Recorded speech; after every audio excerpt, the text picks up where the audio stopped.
to turn the heater off. Okay, it says we're live. Okay, we'll start. I would like to call the regular council meeting of February 22nd to order. The first item on is the approval of the agenda. Approval. Seconded, all in favor? Carried. Next, minutes. Move adoption. second, All in favor? Carried. Next, we have delegations. Recommend that council receive the delegation from Mike Cohen, board member, Comox Valley Cycling Coalition, regarding active transportation and infrastructure discussion. Move receipt. Second. All in favor? Carried. Welcome, Mike. Thank you. And I will go to screen share here, I guess, to go through this presentation.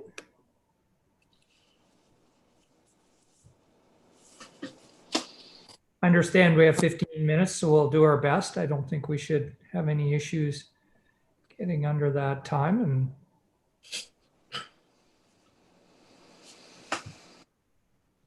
there we go.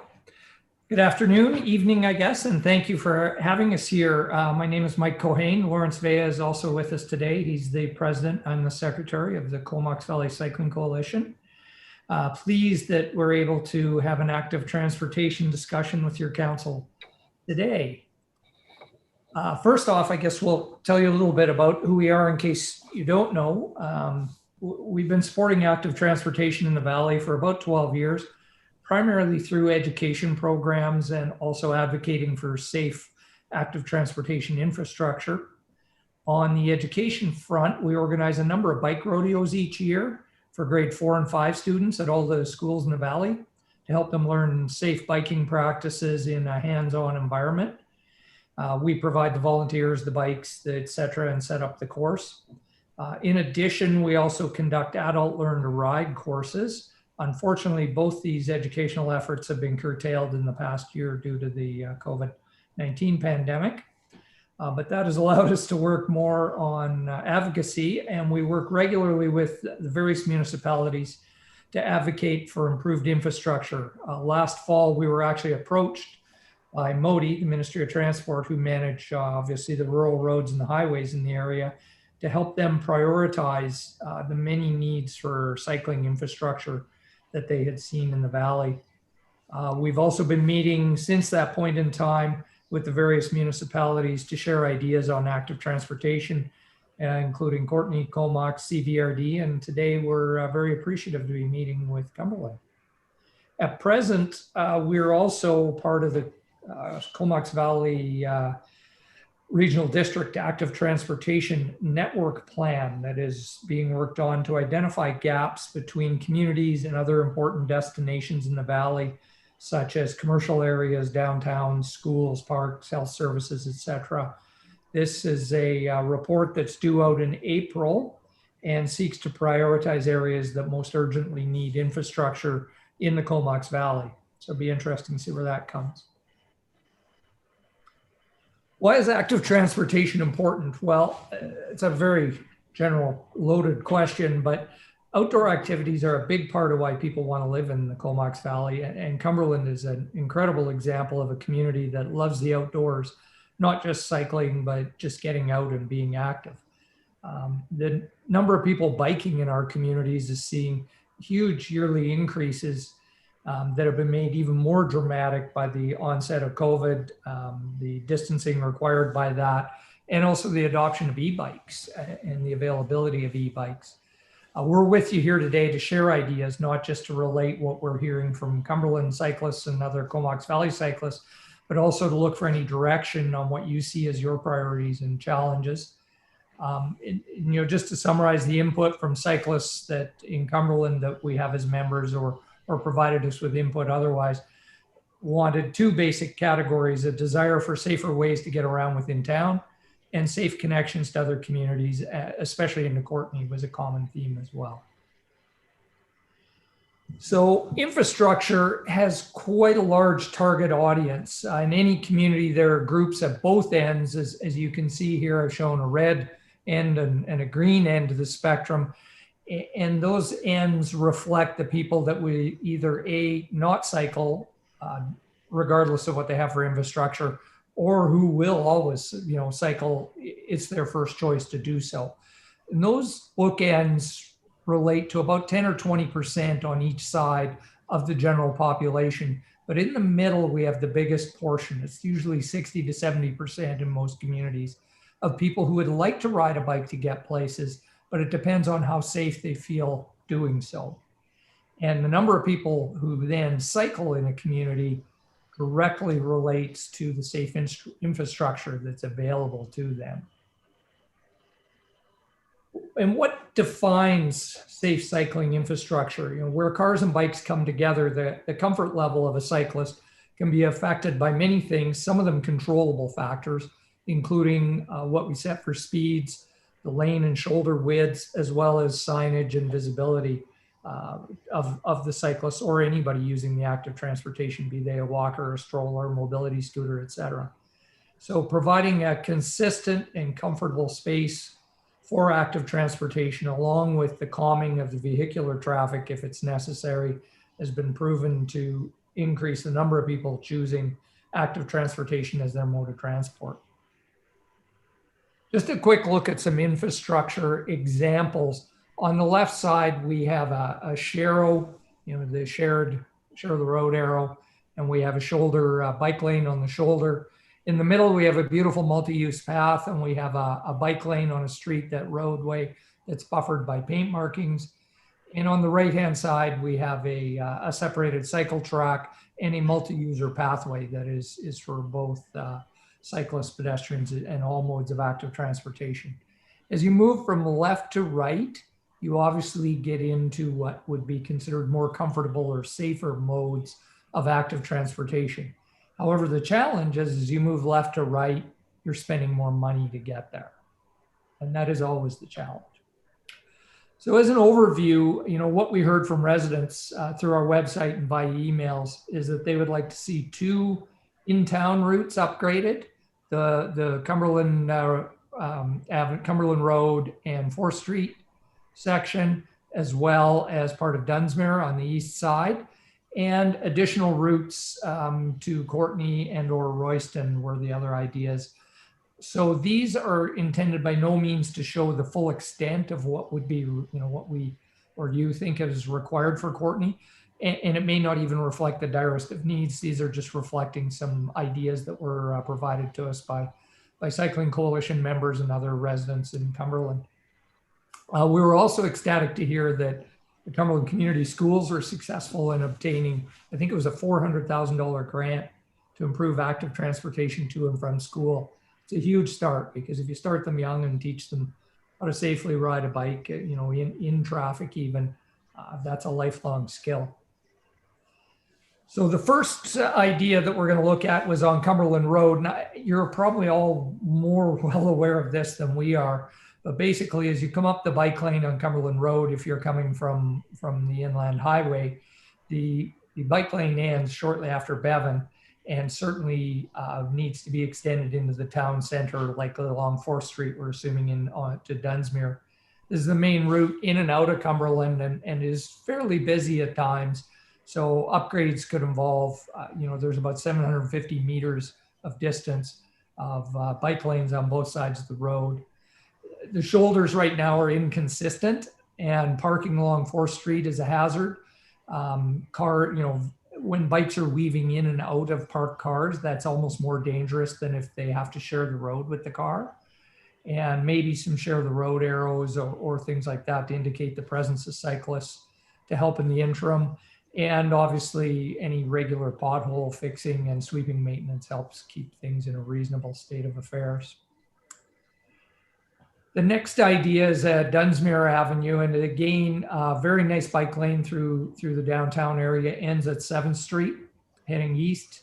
And from there on, the shoulders are inconsistent and or hazardous from there down to Union Road. It's about 1 kilometer and would need bike lanes on both sides. As you can see in the picture on the right, when you get down towards some of the more commercial areas, you know, the road does degrade and the lip on the shoulder is quite dangerous. You know, if a cyclist is going on and off that, they can end up off their bike in a very quick time frame. Connection down to Royston. Cyclists actually do use Royston Road. I'm not sure how many connectors use it, but commuters, sorry, not connectors, use it. But certainly it's used a lot for leisure cycling. And it's a good connector to the south end of Courtenay or to access communities to the south along 19A, including the Buckley Bay Ferry. Currently, traffic volume for vehicles is not too intimidating. However, there's no shoulder available between Trent Road down closer to Royston and up into the town of Cumberland. It's about 4.5 kilometers from Union Road down to Trent Road. About 1 kilometer of that is within Cumberland, and 3.5 kilometers are what would be Minister of Transport Modi designated roads. Interestingly enough, in that same direction, the movement to convert the unused ENN railway line that runs from Courtenay all the way down to Langford into a multi-user trail for the length of that is gaining support and momentum, positive momentum. This corridor could provide a 225 kilometer long route for commuters and tourists, which would have numerous economic benefits for all the communities along the way, which could include Cumberland. With Cumberland already well known as a cycling and outdoor activity hub, it would certainly be advantageous to attract visitors to Cumberland with a safe route to and from that ENN corridor, possibly up Royston, or even a safe route out of Courtenay that we're going to talk about here in a second. So we had a couple of interesting suggestions. A number of cyclists comment they wanted a safer route, and had 2 of them provide some actual suggestions, which are fairly interesting. We wanted to show those to you to get some ideas working in your brains. The first option would have riders coming up out of Cumberland up out of Courtenay on Cumberland Road, get to the Parkway, and there's a traffic light there, and they could cross at the traffic light. The yellowish orange line shows 500 meters of new pathway that would be required to be constructed from that intersection alongside the Parkway or offsetting the Parkway to join up with Small Road. Then users could ride on Small Road past the Visitor Information Center, essentially to Slag Building Materials entrance, at which point there could be an 800 meter pathway skirt the boundary of the Slag lot and come out basically where the MCON entrance is on Royston Road, and then up into town. So that takes people off of the Parkway, which the Parkway makes people very uneasy riding. You know, it's high speed, high volume traffic, often with debris along the side of the road, just due to the amount of truck traffic that's on there. The next connection to Courtenay is interesting as well, in that it heads out on Bevan Road, north of town, out past the waste management facility and along Bevan Road, and meets up at the Comox Logging Road and Lake Trail going into central Courtenay. This one is about 10 kilometers in total length, and obviously would require a pretty ambitious addition of either a path or paving along Bevan and upgrades to the Comox Logging Road and Lake Trail Road. We have shown a possible shortcut here as a dashed line. However, low and wet ground conditions may make that area impassable.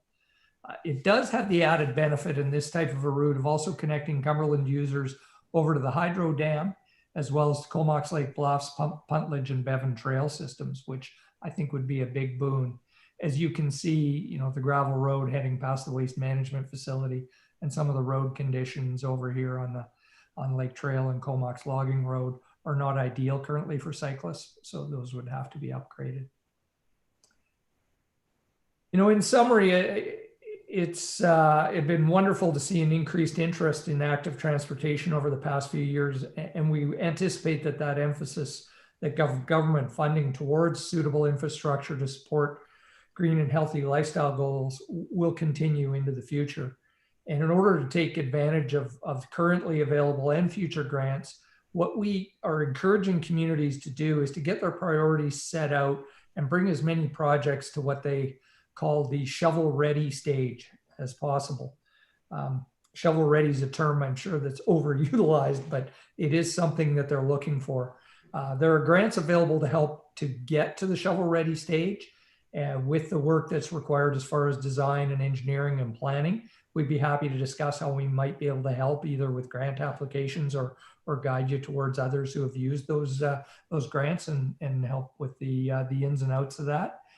We've also, over the past 6 months, enjoyed a vastly improved communication level between all the parties involved. As you well know, it can get quite complicated in the valley between to get a continuous transportation route to the top of the list of Cumberland and Courtenay and Comox and CBRD and Comox First Nations, et cetera, and Ministry of Transport. So it can be very complex, and we appreciate everybody's willingness to work through it. So thank you all so very much for having us as a delegation today. We appreciate the opportunity to discuss an incredible active transportation opportunities, and I certainly would try to answer any questions if there are. It's okay, I'll stop my screen share now, Rachel. Thank you very much, Mike. And so we're going to open it up to questions from council members. And who would like to go first? Councillor Sproul.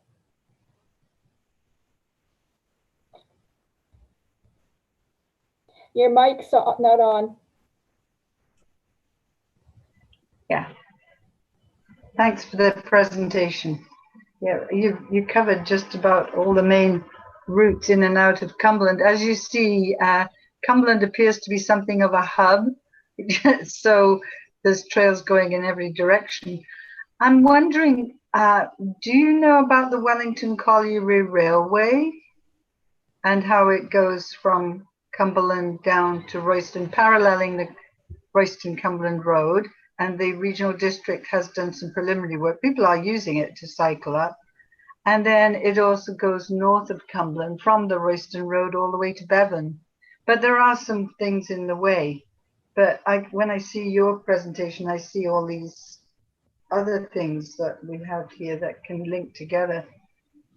Yeah, I've actually ridden from Royston up and down from Cumberland on the old railway grade, and it's quite nice. It's the beauty of a railway grade is it's no more than 3% grade usually, so it isn't too. You don't need an e-bike to get up there. You know, once you do get up and cross the highway, you're on Trent, Maine, I think, and a few other connectors. So it's gravel riding, so you've got to be prepared for that. For somebody commuting, maybe not right, nice, but it certainly is great to have that corridor available. I noticed the one going north, I think gets interrupted by the waste management facility now, which is a challenge because it would be really nice even to have just a gravel trail to get you off. I've ridden Bevan Road and it's not that fun in the summer with all the dust. Okay. Councillor Kettler. Yeah, we did see some really nice, thank you for your presentation. Just jumping on the Bevan Road one, that we did see some nice conceptual drawings of a possible separate path that we could do once we get some industrial customers out there, and we can start maybe collecting some tax that would help pay for that infrastructure. Cumberland Road, where it ends, the bike lane that we have existing, that project was part of the Bevan Road project, and we did get a BC bike grant to help pay for that infrastructure, but it wasn't enough money to extend that beyond. And when we talked to staff about it, because obviously it's something that comes up quite a bit, you know, the Cumberland Road itself is in pretty good shape, and we're told that it's not good practice to try and add a bike lane to a road that is already existing and in good shape, that we would want to be replacing the entire road surface and that won't be happening for that road for quite a while. We have, as you're probably aware, a lot of other roads in desperate need of resurfacing.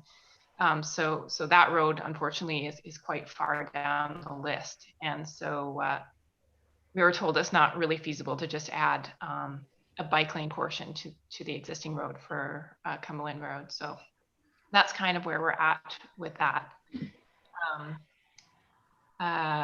Yeah, I think it would be great to get those intercommunity connections happening though. And the small road one I found interesting. I hadn't heard about that one before. And that seems like there's, just a pretty short distance to fill as far as the extension on the one side of each of Small Road to make that a corridor for cyclists. So that might be a possibility. So thanks for bringing that to our attention. Thank you. Councillor Brown? Yes, thank you so much. That was helpful to have you identify some potential routes for us. I agree that the getting people off the connector is probably a good idea, and I hadn't thought about that side. So thanks for that.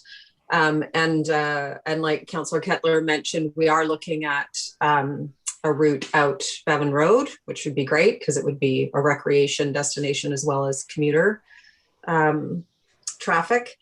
And I have heard, and I'm wondering if you have heard as well, from cyclists heading into Courtenay from Cumberland. You come along the connector and then head onto Cumberland Road, and there's a little place where the road turns, and it's quite rough and potentially dangerous there. There's a paved shoulder to some extent. But people have told me they felt quite unsafe there because it's narrow and because people sort of regularly cut that corner into the shoulder.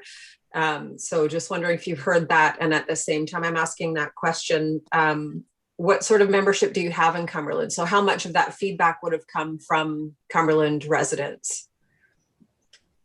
Answer the first one first, because I know it's fairly straightforward. Last year, the city of Courtenay actually was it 2019, sorry, they did Cumberland Road up to the edge of the Courtenay city boundary, which I think is Slade Road.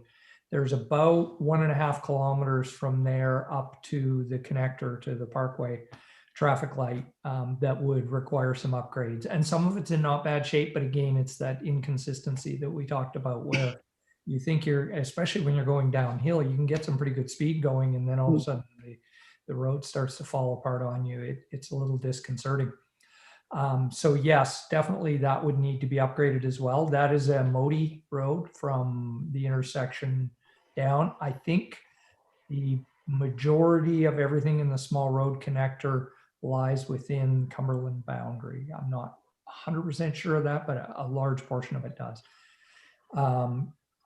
As far as membership from Cumberland, I'm not positive of that. We're just in the process. It's kind of difficult because this time of year, we normally have an open annual general meeting and have people come and sign up as members. So we're pushing hard to get our membership back up to we're usually between 100 and 200 members, and we're working hard to get it back up there.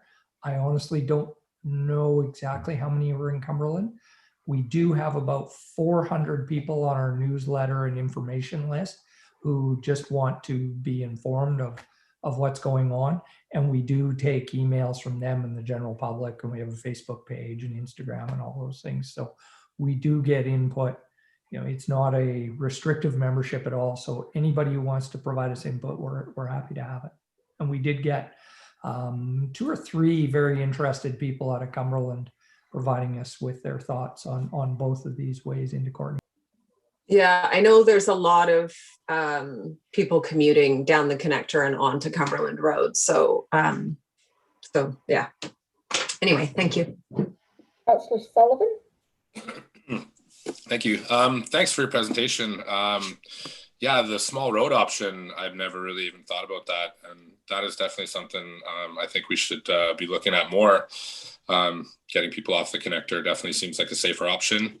You had mentioned before, maybe with assistance with grants. And And yeah, anytime that you guys could bring any grants to our attention or offer some assistance with that, that would be helpful for us. As Councillor Kettler mentioned, it's pretty cost prohibitive for us to join up with the Cumberland Road into Dunsmuir at this point. So maybe trying to flesh out the option of coming over Boulder Hill is a better option for now before we're going to replace that street down the road.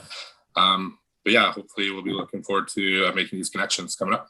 I appreciate the presentation. Thanks. Well, Mike, Thank you. And as far as grants, I think one of the most important things to do is there are grants specific to doing the studies to get ready to, to cost these things out at a rough level. If you can get that done and say, this is what we want to do and this is how much it's going to cost, you can then attach that when the full active transportation grants come, as we found has worked quite well. Nice. well, Mike, thank you very much for your presentation. It was very informative. You obviously spent a lot of time on this and gave us a variety of different options for us to look at, and I really appreciate that. And can we have access to your presentation? Absolutely. Rachel has a copy. You can use it freely. We'll put a copy on our website as well, on our Cycling Coalition website, to let our membership know. And if you do have any questions, there's a general email, cyclecv, I think, at gmail.com, which will get to Lawrence or myself or somebody along the way. So feel free to stay in touch. Well, thank you very much. I appreciate your time and commitment. Thank you very much for having us today. Have a good evening. Thanks a lot, Mike. Thank you very much. Okay. Next, we're going to go on to unfinished business. And we had unfinished business. We had Bill Webb, Service Officer for the Courtenay Legion, come and make a presentation to Council on Veterans Affairs and Wellbeing Fund application to address veterans homelessness in the Comox Valley. There is a recommendation there if you want to discuss it further before the recommendation is made.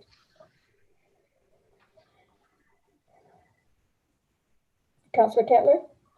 I'll be happy to move the recommendation if there's no further discussion. That Council support the Royal Canadian Legion Branch 76 application to the Canadian Mortgage and Housing Corporation for funding to determine the number of homeless veterans in the Oceanside and Comox Valley regions, and that Council consider funding support up to $3,000 for the project through its community grant program budget. Seconder? Second. And just to further that, I did have a follow-up telephone conversation with Bill and asked them to make sure that they applied for funding. And they would be doing that through the grant program. Okay, all in favor? Carried. Next, we have correspondence. And I'd like to make the recommendation that we receive Dennis Dugas, Mayor of Port Hardy, regarding fire emergency equipment funding for small rural communities. That's a motion. Someone, Councillor Are we receiving right now, or are we making the motion? No, we're receiving the correspondence. Move receipt. Second. All in favor? Carried. As you can see, I did explain at the last meeting that this was coming forward in my report to Council. And so this is the letter that they would like to send off to the Minister, Josie Osborne, asking for funding for fire departments for equipment, which from the small communities, this is for all communities under a population of 5,000. They think there's a huge gap in the amount of funding that is being received for municipalities for fire departments. If you have any questions, I will try and answer. I think the letter explains a lot. Sorry, I read the letter a long time ago. Is it just for, it's just for equipment? Yes, not buildings, not pay, none of that, just equipment. No, it says fire and road rescue services. Okay. Yes, at this point, they wanted to start somewhere. Yeah. A lot of the smaller departments are really having to look at funding fire halls because that is a major commitment from small communities. Some of the fire departments are even having trouble attracting personnel because they are so small. So there's a lot of concern within the departments and the municipalities. So somebody would like to make the motion? Or I'll move the Yeah, you go ahead. council be a signatory to the letter to Minister Osborne, Ministry of Municipal Affairs, requesting provincial funding for essential local fire and road rescue services, and authorize the mayor to sign the letter on behalf of council. Seconder? Second. All in favor? Carried. Next, that council receive the correspondence from the Comox Valley Airport Commission regarding support for a reappointment of Director Richard Clark. Move receipt. Seconder? All in favor? Carried. Any discussion? Someone like to make the motion then? I recommend that council direct staff to write a letter in support of Director Richard Clark to the Comox Valley Airport Commission. Seconder? All in favor? Carried. Recommend that council receive the correspondence from PACE BC regarding property assessment clean energy PACE financing in British Columbia. Move receipt. Second. Second. All in favor? Carried. We're getting there, guys. Now,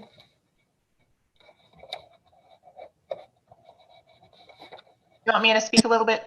yes, you certainly can. Yeah, so the PACE program is, it stands for Property Assessed Clean Energy, and it's a financing tool so that people can borrow to do energy upgrades to their homes, and they can pay it back through their regular property taxes and a third party. And this has been really successful in other communities and especially in the US. And the loan itself stays with the property and not with the owner, not with the applicant. So that it really makes sense because the energy savings go to the occupant. So if the loan stays with the house itself, then they're getting the benefit of the savings, and it lowers the risk of doing these upgrades in the first place. So it's actually been a quite successful program, but they're asking for a few different things, I believe. Yeah, that they were doing sort of stages where they would do an assessment of the energy value. Is that in this resolution? I can't really see it. And they would basically give new homes the GHG sort of certification. Yeah, so regulating GHG emissions for new buildings and the home energy labeling and the PACE program, and that would be sort of the first phase. And then they would work toward regulating GHG emissions for existing buildings and building energy benchmarking and reporting later into the future.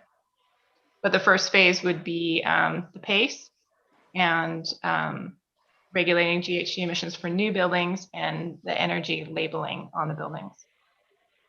Thank you, Councillor Kettler. I did go on the website and I read about the process, and this is the first step in the process.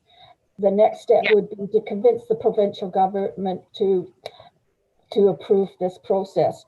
But there are actually 4 steps in the process, And we would, at a later date, say whether we would want to actually be involved in this. Right now, we're supporting the lead that the provincial government, they're asking the provincial government to take this on as a program.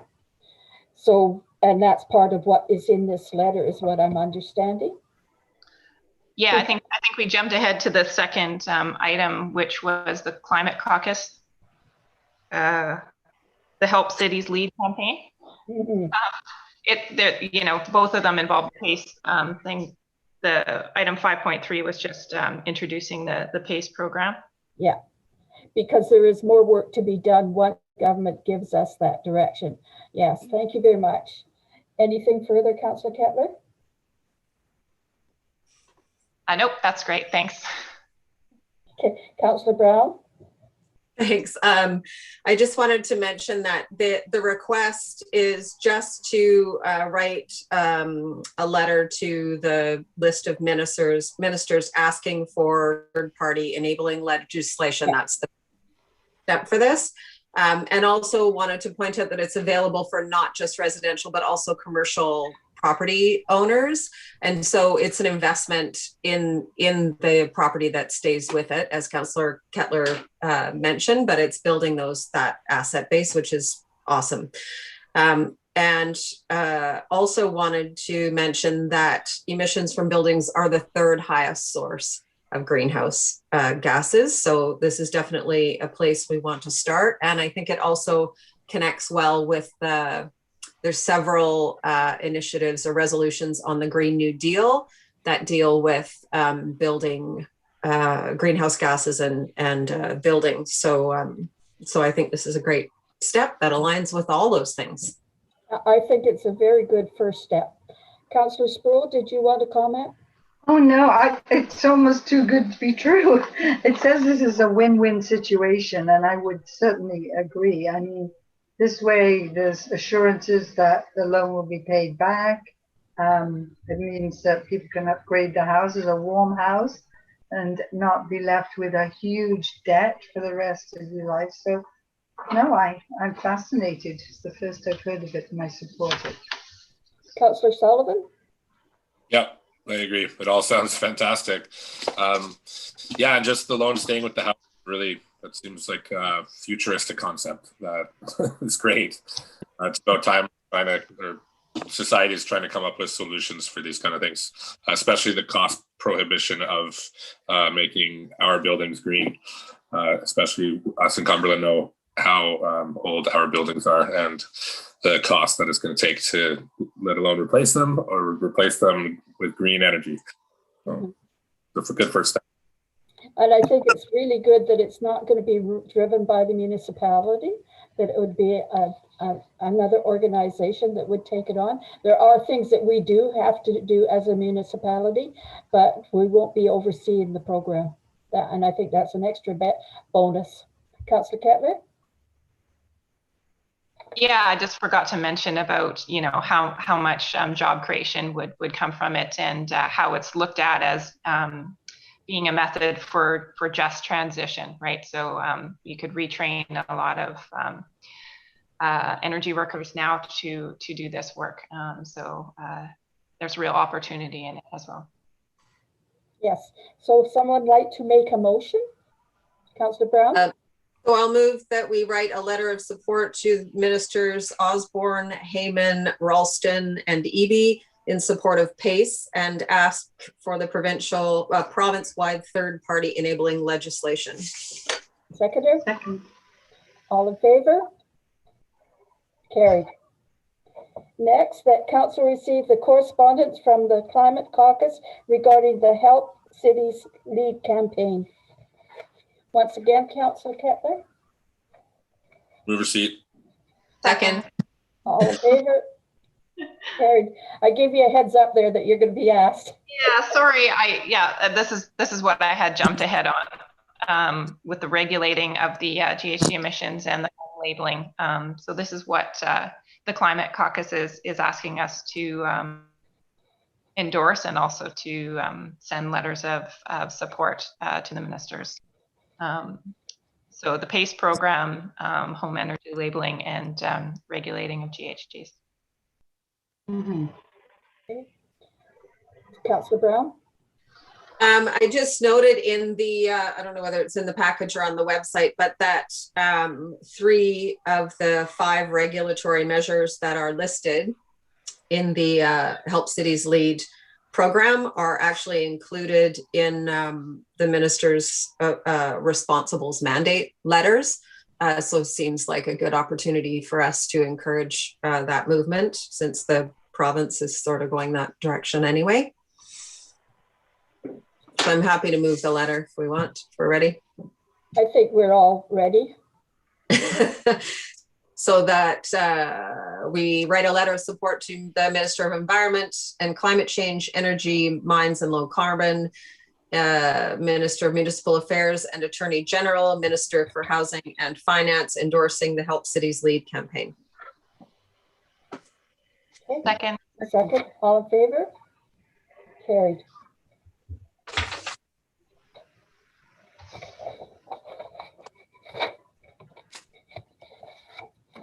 Sorry, just a minute. Yep.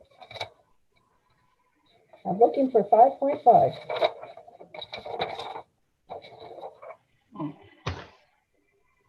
Is there a 5.5? I don't think there is. No, we're at It's 6 reports. Yeah. Okay. That council received the development permit application Nelson Roofing 3132 Grant Road report dated February the 11th, 2021. Good evening. Oh, sorry. You've received. Councillor Brown moved, Councillor Sproul seconded. All in favor? Is that what happened? No, you're ready. I got too excited. Hi, everybody. Good evening. So I have a development permit application for Nelson Roofing located at 3132 Grant Road. And this is a referral to the APC. So Nelson Roofing is currently located at 3132 Grant Road. Their office and maintenance shops, and they're proposing to do a 3-lot strata subdivision. So the proposed lot 1 contains the existing buildings, Nelson Roofing and Sheet Metal. Proposed lot 2 is going to be the future home of Edget Excavating, and very similar. It's office space with large bay garage and storage on site. And then the proposed lot 3, and this is just, I think, a conceptual stage because there's no application for the proposed lot 3, but they are proposing another industrial office / shop space as well. So this property falls under 3 development permit areas. So it's under the environmental protection zone, the farmland protection, and the industrial DP. And I won't go into too much detail about each one, but essentially for the environmental protection, the property has been identified as a wildlife connectivity corridor. And it doesn't have aquatic areas directly on site, but adjacent to. So the stream that goes along Grant Road, which actually is in our jurisdiction, that's Modi. So the applicant will have to work with Modi as well. But that is a tributary to the Roy Creek. So that's for the DPA 1. And then DPA 3, which is the farmland protection. So proposed lots 3, there's a lot of moving parts in this. So the proposed lot 3, which is Nelson Roofing, and proposed lot 2, which is future Edget Excavating. To the east is ALR land, which is actually in the CBRD. So our DP requires a farmland buffer of a minimum of 15 meters, which will apply to this. And then the third is the industrial DP, which is essentially the form and character development permit. And this application applies just to the proposed lot 2 right now because Edget Excavating has an application in through Nelson, essentially. it's a little confusing. Nelson owns everything, but they're allowed 2 main buildings on the lot. So Edgett is building during subdivision, and then it will be split up and be stratified. So yeah, there's a lot of moving parts. It's CVRD, MODI, us. So yeah, so thank you for your patience in following along. Okay. Yeah, so essentially this is just, like I said, a referral to the APC for input before I write up a draft I'll do the draft development permit, and then recommendations from the APC to move forward with that. One of the things I'd like to discuss at this moment is, in the past, when we get these requests, we have left comments until after it comes back to council, for after it's been to the advisory planning committee. And if we're going to change, but lately we've been making comments before it goes to the planning advisory committee. So I would like to get some direction from members of council which process they would like to do. Do you want to wait till all the comments are back and then deal with it, or do you want to give your comments now before the committee actually sees it? Councillor Brown. Can we do a bit of both? Pardon? Can we do a bit of both? Like, I have a couple of questions. Well, one main question actually, and then I'm happy to reserve comments for after we get feedback from the APC. That's absolutely appropriate. So do you want me to go ahead, or do you want to hear from the rest of you? Okay. So I'm curious about the wildlife buffer and the farmland buffer, and they're on the same side, right? Yeah, they are. So the farmland buffer is separate from in addition to the wildlife buffer? In this case, I mean, maybe on a different property, they could be 2 different areas, but they're located in the same exact spot, essentially. So the 15-meter buffer between the ALR and the proposed lot is also the wildlife connectivity corridor with all of the mature trees. Right. So, yeah. So I would question whether or not that's appropriate. I think, I don't know whether an ALR buffer can also be a wildlife corridor, but it is a rather large green space, and it does butt right up against that neighboring farm. So I would guess that if we could ask for both a wildlife buffer and an ALR buffer, and widen that green space, that would help the farm considerably, and also reduce wildlife conflict on that property. Councillor Kettler?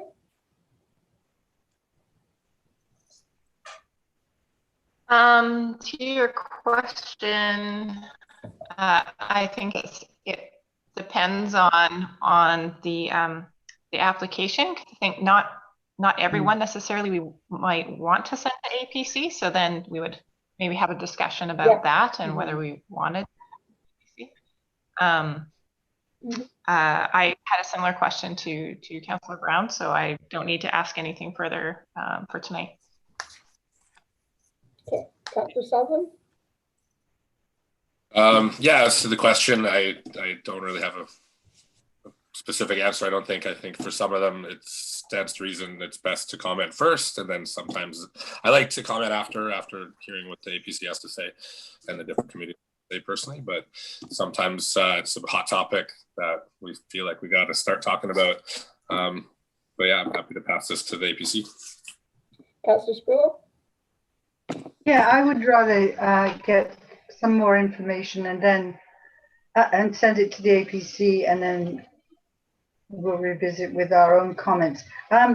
It's quite exciting to see something like this happening, because this end of Cumberland is not usually noticed unless you're going up to Sleg Lumber, and it's been sitting there with nothing happening on it, and now a very good proposal, not too far from the town centre, and Anyway, I'm happy to see this. I wanted to point out, though, how weird the boundaries are, because Area A is in here somewhere, and then to the left is Cumberland, which must make it very difficult from the planning department point of view and working together. It's a mystery to me where that line is. It's why and why is it in the middle of nowhere? But anyway, it's going to be interesting to see this, and I'm thrilled that people are out there looking at every area of Cumberland to start developing. So exciting times. I think it's really important that we take each one at a time, and it's not always the same for every case that comes forward. So sometimes there will be questions, other times there will be, I know we've had where we've discussed something and there wasn't enough information to hand it down to the APC. So I understand that completely. I just wanted to make it that we should be waiting for our final decision, if we're sending it on, to come back with all the information from the APC. Okay, thank you. Councillor Brown, you had a question? Yeah, I'm just curious about whether or not us commenting before or after, whether that question is related to the work that planning is bringing forward to us at this point. Like if it's easier for them to bring not all the information to us, get the information together between the time it comes to us and our referral to APC. Is that what this is about, or is it just how we prefer to comment? No, I know we used to do it. We would wait for the APC to come back with comments before because that's why we have them, is to comment. And so I think it's really important that we didn't say yes or no to the proposal before they get it. Yeah. Okay? Yeah, that's Thanks. all. Okay, so someone like to make the motion? That council refer the development permit application 2020-12 DP 43132 Grant Road to the Advisory Planning Commission for comment. Second. Second, all in favor? Carried. Second, recommend that council receive development variance permit 2749 Derwent Avenue referral to APC report dated February 11th, 2021. See. Second. All in favor? Carried. All right, so this is another referral to the APC. This is a development variance application for 2749 Derwent Avenue. And just the overview, in 2007, the property owner built an accessory structure. And at time of inspection, it was deemed to be over height. And then not much has happened until recently. I think there's some back and forth between the village and the homeowner when the building permit expired. And the owners have now submitted their variance permit application because they'd like to bring the structure into compliance with the village's zoning bylaw. So it is, I did speak with the owner and it's just been sitting unfinished, so they didn't keep building. So it's been sitting unfinished, and the applicant submitted an official survey just confirming that height. And it's 8 inches over the permitted height at the moment. Yeah. Guidelines we had in 2007. Sorry? I'm surprised. Stringent guidelines and requirements of 2007. Yeah, I did look. It's the same height. Come down on paper and send it in. Yeah. Councillor Brown? Yeah, I'm just curious. I mean, it's been there for 14 years and it's 8 inches. I'm curious about why we need to refer it to advisory planning. Happy to do that if it's they're obviously using it. It's not holding anything up. So happy to refer if we need to, but also, you know, it's 8 inches and surrounded by taller buildings. Councillor Kettler? Yeah, so did it say in here that we were holding a damage deposit? And how much and how long have we been holding that? That's correct. So building permits expire 2 years after issue. So it would have expired in 2009.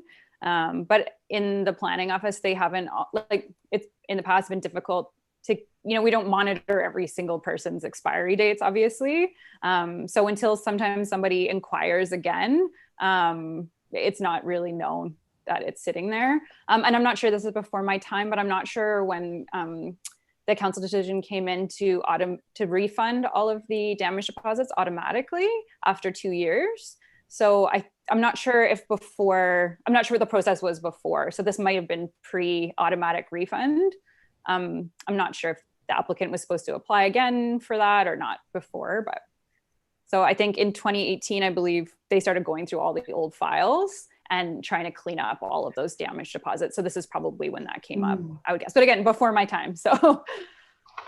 So even if they weren't meeting the requirements because they were over height, would we have automatically funded that? Well, this was just going off all of the letters in the file, but it looked like there was a note from previous planner saying that, I guess, if the property isn't compliant, then we can hold the damage deposit.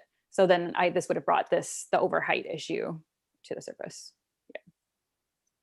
Yeah. And do you know how much the damage deposit is? I believe it's $250.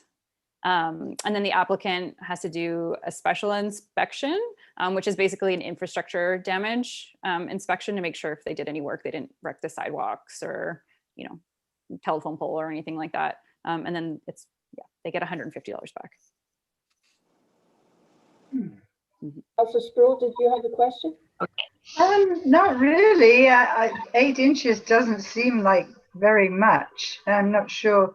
I mean, it's partly to do with the timing and the delays, but I can't see that it would be a problem to support that kind of variance.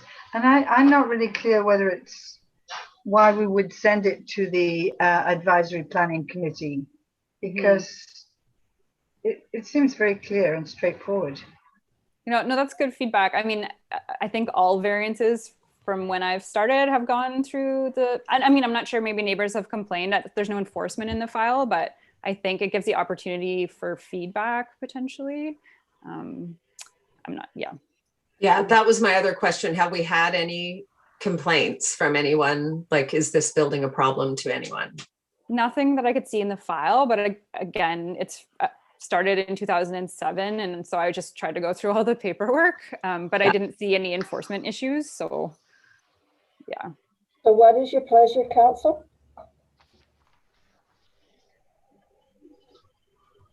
Somebody make. Okay, I'll move that we approve the variance of 8 inches in height for the property legally described as Lot 9, Block 12, District Lot 21, Plan VIP 522A2749, Derwent Avenue. Second. Councillor Sproul, any further discussion?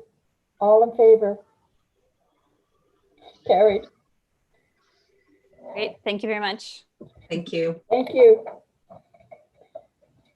Next, we have the council received the liquor license application for a manufacturing facility structural change and a temporary patio extension affecting 2730 and 2732 Dunsmuir Avenue report dated February the 11th, 2020. Move receipt. Second, all in favor? Carried. Thank you, Your Worship. Council, it's nice to be in front of you again. Change of pace, you've typically seen these types of applications come through your planning department. So this is certainly one of the areas I'm happy to help with businesses. As you can see, this represents council's opportunity to provide input into some changes to the liquor license for the Cumberland Brewing. They currently have preparing an application for the Liquor Distribution Board to do two things. One is to expand the size or the footprint of their existing patio. And the second one is to take advantage of the province's temporary patio extension program that was provided to businesses like the brewery in order to provide some more space for their customers. I apologize. I see the recommendations there are very long. This is because the liquor board asks us to make sure that we're covering off very specific areas within council's input back to the application. So there's also some background there. We've kind of gone through this process since the brewery opened in 2014. As council may be aware, remember in 2018, they applied for what's called a structural change. Although it implies structure, there's no buildings or footprint, or I mean, structure is actually being changed. It means to the envelope of the building and how many people can fit inside it. So moving on to the actual applications themselves. The first one is the plan is to expand the size of their patio. As you can see in the plans there, it's to grow by about 43 square meters. This is simply going to be achieved by moving the container at the end of the property back and extending the patio fence lines essentially to create more space. When they set back that container, it will still remain within the property boundaries and within the proper setbacks that they're relying. So there's no variances here needed. Likewise, there's no development permit or building permit required because they're actually not making any physical changes or structural changes to the roof or to the patio itself. It's simply just a matter of moving that fence line back to the edge of the property where it's allowed. As part of this, they're going to take advantage of the opportunity to reconfigure the footprint of what their allowable load capacity or occupancy capacity is for theirs.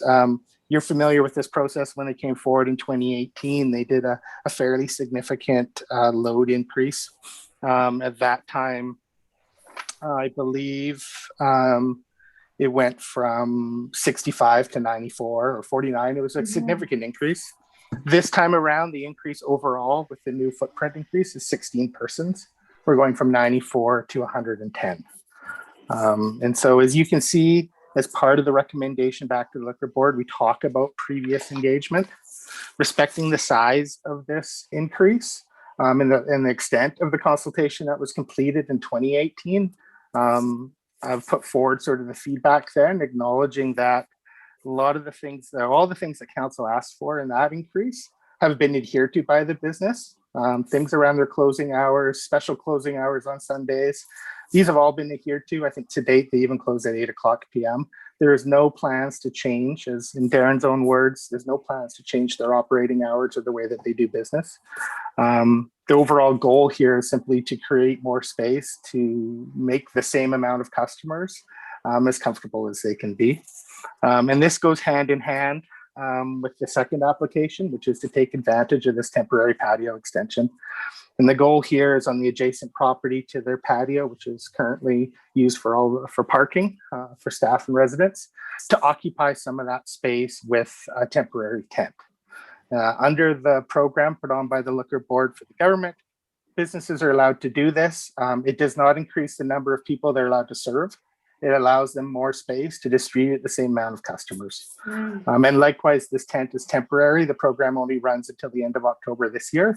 And as you can see within the owner's own words, they've acknowledged that this is more of a summertime thing and an opportunity to create some space for some spillover if they get really busy. And you've seen the lineups down the street, helping them manage that load increase a little bit more comfortably for their guests. So with your council's input, you can see the recommendations there put forward to authorize both the patio extension based on the considerations that we followed, and likewise for the temporary patio application. I'm sure it's a bit convoluted, so I'm happy to answer any questions. Any questions, Councillor Brown? Yeah, it's very long and liquor distribution branch-ish.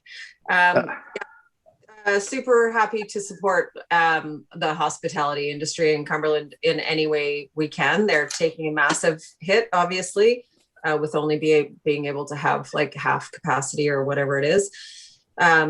So my question is just ensuring that it's not encroaching into the alley space. So there's no variance. So I presume that's correct. And have we received any complaints since 2018, since the last round of consultation? Yeah, no. Okay. No, nothing on the file.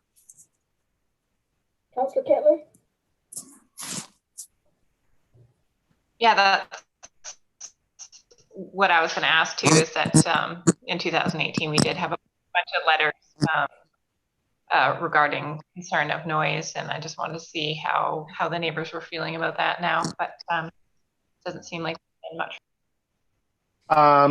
Yes, and so yeah, part of their change last in 2018, council actually asked for modified business hours to be reflected in the license, which they have, and that's closing by midnight and a modified shorter closing time on Sunday night. And so the brewery has adhered to those, and since then, no complaints have been raised.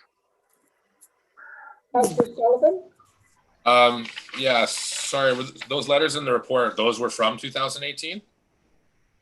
The 2018 report is included in there.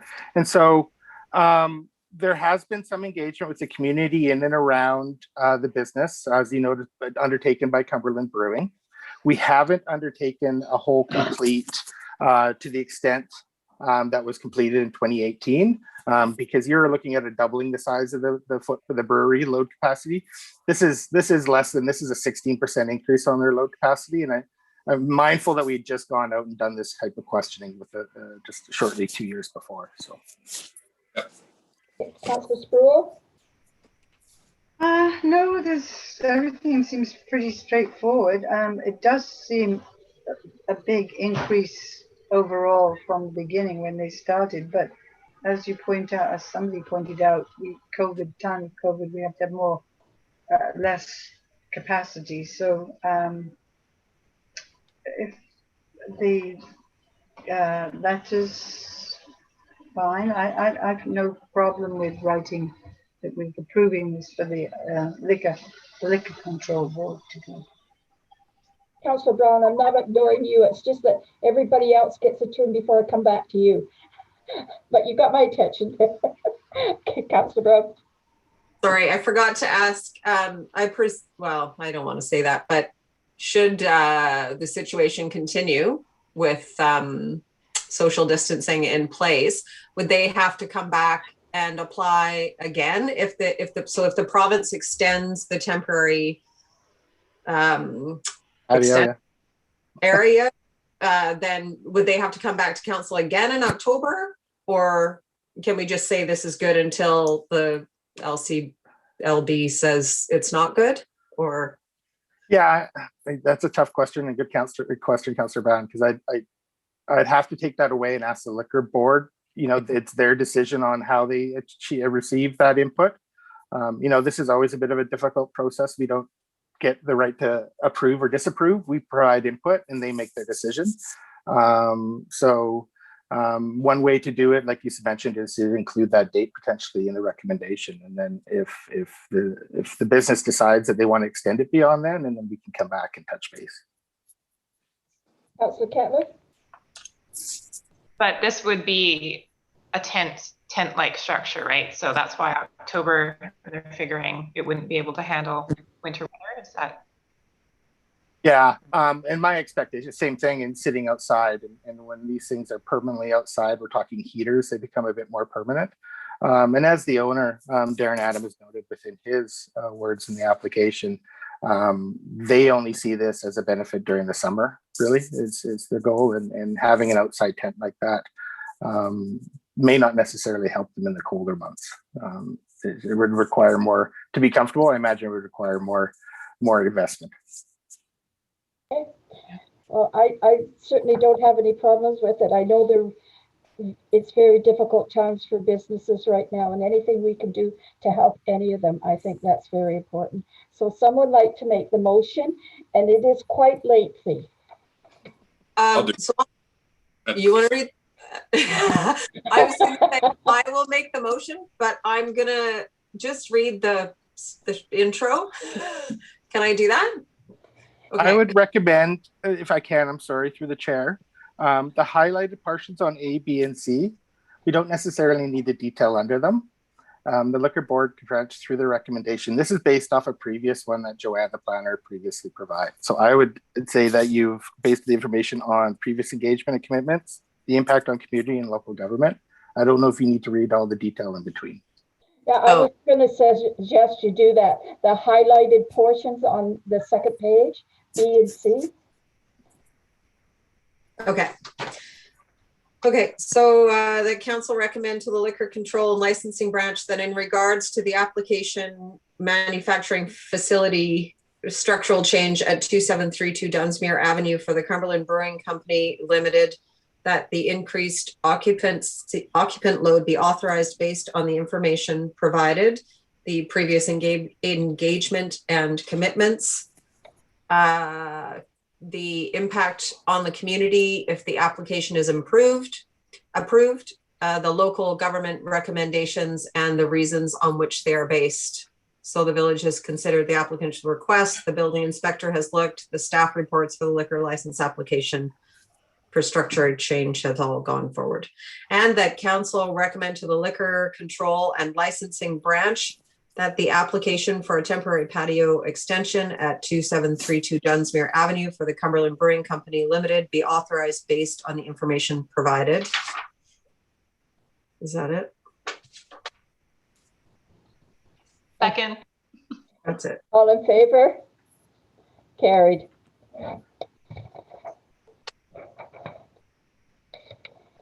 Next, that council receive the water supply capital improvements parcel tax bylaw. Oh, no, sorry, missed a page.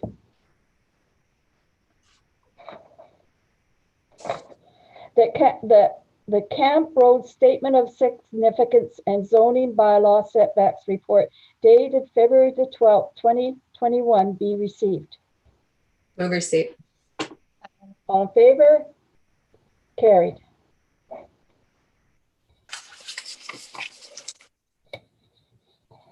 To Mayor and Council, good evening. So this report introduces is in response to a resolution that was passed in January 2020 to bring forward a staff report with suggestions how to reconcile the zoning bylaw with the heritage statement of significance for Camp Road. That statement of significance was completed the previous fall as part of adding the Camp Road neighborhood onto the Community Heritage Register. Was one of the key elements of the statement of significance. It recognizes the heritage. One of the key heritage characteristics of Camp Road is the minimal setbacks to the road. That was recognized in that statement of significance. However, the zoning bylaw has a minimum setback from the road for the front yard of 3 meters for all the dwellings. This causes problems when people are developing their property. If they're rebuilding and their building is within that setback, within the 3 meters, they have to apply for variance to try and vary that setback because they would otherwise not be in compliance with the zoning bylaw. Or if they choose to lift the property to add, say, a secondary suite or a better foundation below, they may move the building back at that time if that's possible geographically, based on the topography or financially feasible. So the zoning bylaw has created some issues for that neighborhood, I would say, based on, because it's used a generic 3 meter setback, which is the same as in the remainder of the R1A zone, the residential infill zone, which includes all the old part of Cumberland, without looking at the historic settlement pattern on that street, which, as you know, better than me, I'm sure, historically that was an area for workers of the mining company, and it was all on one parcel, and then a subdivision plan was laid over top of that original parcel with a standard road width, and it created a lot of non-conforming properties with the front porches being right up to the road boundary, or actually intruding or encroaching into the road boundary. So table 1, you will see, it shows just from a rough review of the property layer in IMAP, the approximate setbacks, current setbacks of all the dwelling units on Camp Road. So you can see if you look at table 1 that actually about 21 encroach onto the road right away. About 20, and there's 60 homes. About 20 are right on the property line, and then 9 are set back up to 2 meters, and then there's a total of 10 that are set back further than 5 meters, and those are mostly on the north side of the road. So yes, we have created, I suppose, inadvertently a disconnect between the setback and the historic settlement pattern of Camp Road neighborhood. So there was a council resolution also in January of 2020, which this report was initially presented to the Committee of the Whole for discussion and information for strategic planning session. And that resolution asked for some suggestions of how to address this disconnect. Staff identified 4 possible actions here for consideration, and the recommendation is to refer this to the Heritage Committee for further review and recommendation back to council. So one is, of course, not to do anything, but it doesn't solve the problem. So you do not make any amendments to the existing bylaw. You keep it the way it is. And that would mean whenever someone wants to renovate or requires a building permit to renovate their home or rebuild their home, they would have to apply for variance, which takes additional time to the process. Otherwise, it would just be a building permit. So the option number 2 was to remove a secondary suite as a permit use along Camp Road. Then there's potentially less need for residents, or less incentive for residents to remodel their home. So it doesn't, this possible action doesn't actually match with our official community plan. So if this is done, then we would also have to amend the official community plan, which supports residential infill in that neighborhood. Number 3 is just to amend the zoning bylaw to establish different setbacks from the road in the Camp Road neighborhood. And that could be a 0 setback, which is what we have in the downtown core. VCMU1 has a 0 setback for all commercial buildings and a maximum setback of 1 meter. So we could actually establish a 0 setback and a maximum setback of 2 meters. And then that would capture actually most of the homes on Camp Road, and they would meet the zoning bylaw requirements.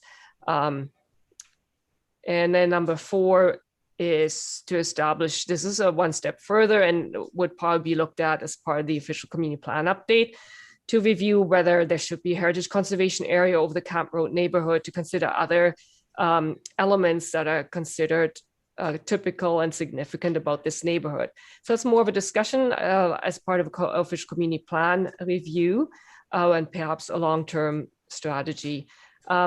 So I did provide a suggestion for short and longer term strategies to review with the Heritage Committee, as well as the other options that are there, and maybe other suggestions that the Heritage Committee may have to solve this disconnect. And I think because we do not really understand the impact on the individual residents, there would be winners and losers as there is with these updates. So more people would then conform to the zoning bylaw, more homes for sure, but there would then also be a certain number of homes that that have bigger setbacks. If you create a maximum that would not conform anymore and would require variance, then it would be less, would be 10, only 10 as opposed to, I think, what is now 41. Yes, so part of this would be checking in with the neighborhood to understand better what the impacts might be of such a change to the zoning bylaw. And yes, if you have any questions, be happy to answer. Councillor Sullivan. Sorry, did you say Councillor Sullivan? No, I said Councillor Sullivan. Okay. Do you have any questions? It's a little echoey, your worship. Yeah, I'm really curious to see what the residents of Camp Road, what you just mentioned, Karen. Yeah, with all due respect, the only person that I hear speaking for Camp Road is Councillor Brown. And yeah, I'd really like to see some of these limitations completely change. what people plan to do with their houses, not to have an ADU and such. So yeah, putting some regulations and rules onto these people that they're not expecting once they've already purchased their house is pretty heavy-handed. So yeah, I'd like to just see what the community or the Camp Road people have to say about it. Councillor Kettler?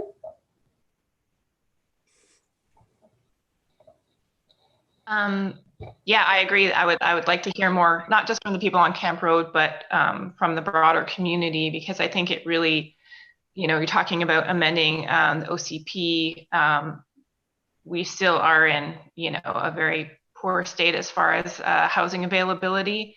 And so if you're taking away infill capacity of a whole neighborhood, I think that's, a pretty big step in the wrong direction as far as housing goes.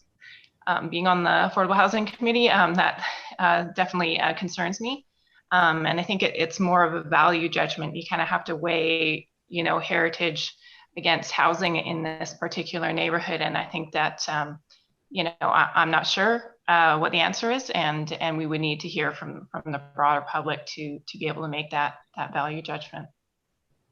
Councillor Sproul? Your mic's not open.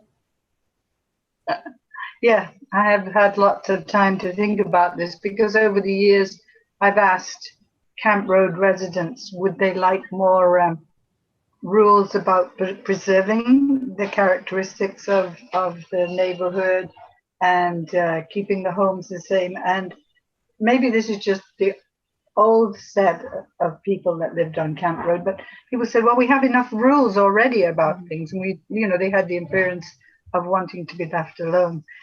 Now, the thing is, that one house that got, I think it's two houses, maybe I can ask Karen, two houses that got moved back. They were lifting the house to put a secondary suite underneath, and then they moved it back so that they would have room at the front for parking for 2 spots, or however many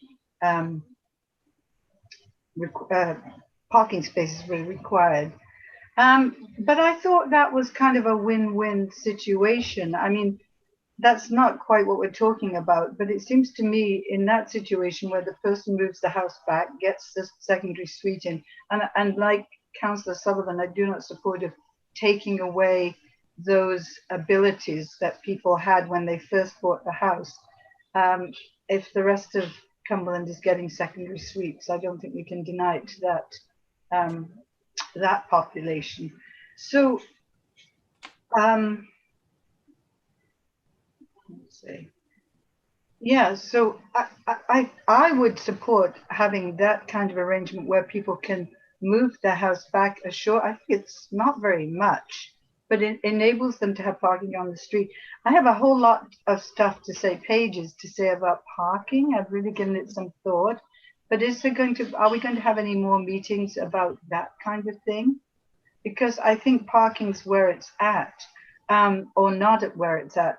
When I look at Camp Road coming from downtown, all I can see is cars. It's cars everywhere, all over, not in orderly lines. And it doesn't allow the visitor to see the houses, the heritage houses.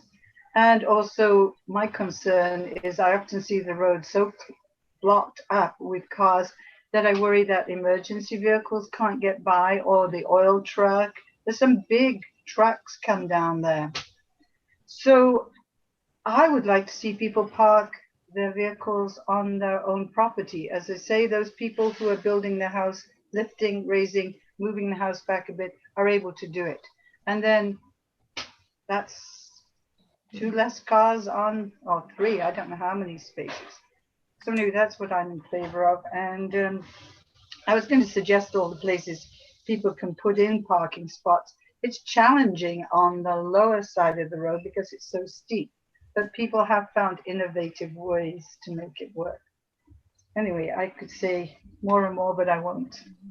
That's it. Thanks. You'll have the opportunity at the Heritage Commission meeting and when it comes back to council.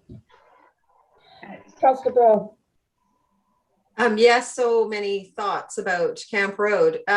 So I agree that the first thing we should do is talk to the residents of Camp Road, and I would hope that we are legally allowed to consult with both renters and home property owners. I'm not sure what the process is around that, but there are a lot of renters on this road. There are a lot of secondary suites, and as I have learned, there are already 2 ADUs and another one planned. So there is lots of infill here. I would definitely vehemently be opposed to changing or keeping the existing bylaw, in which case people are incentivized to move their house back. The case in which that happened, the resident did not want to move her house back, but the incentive we provide right now by asking for a variance and requiring parking on the property required her to move back.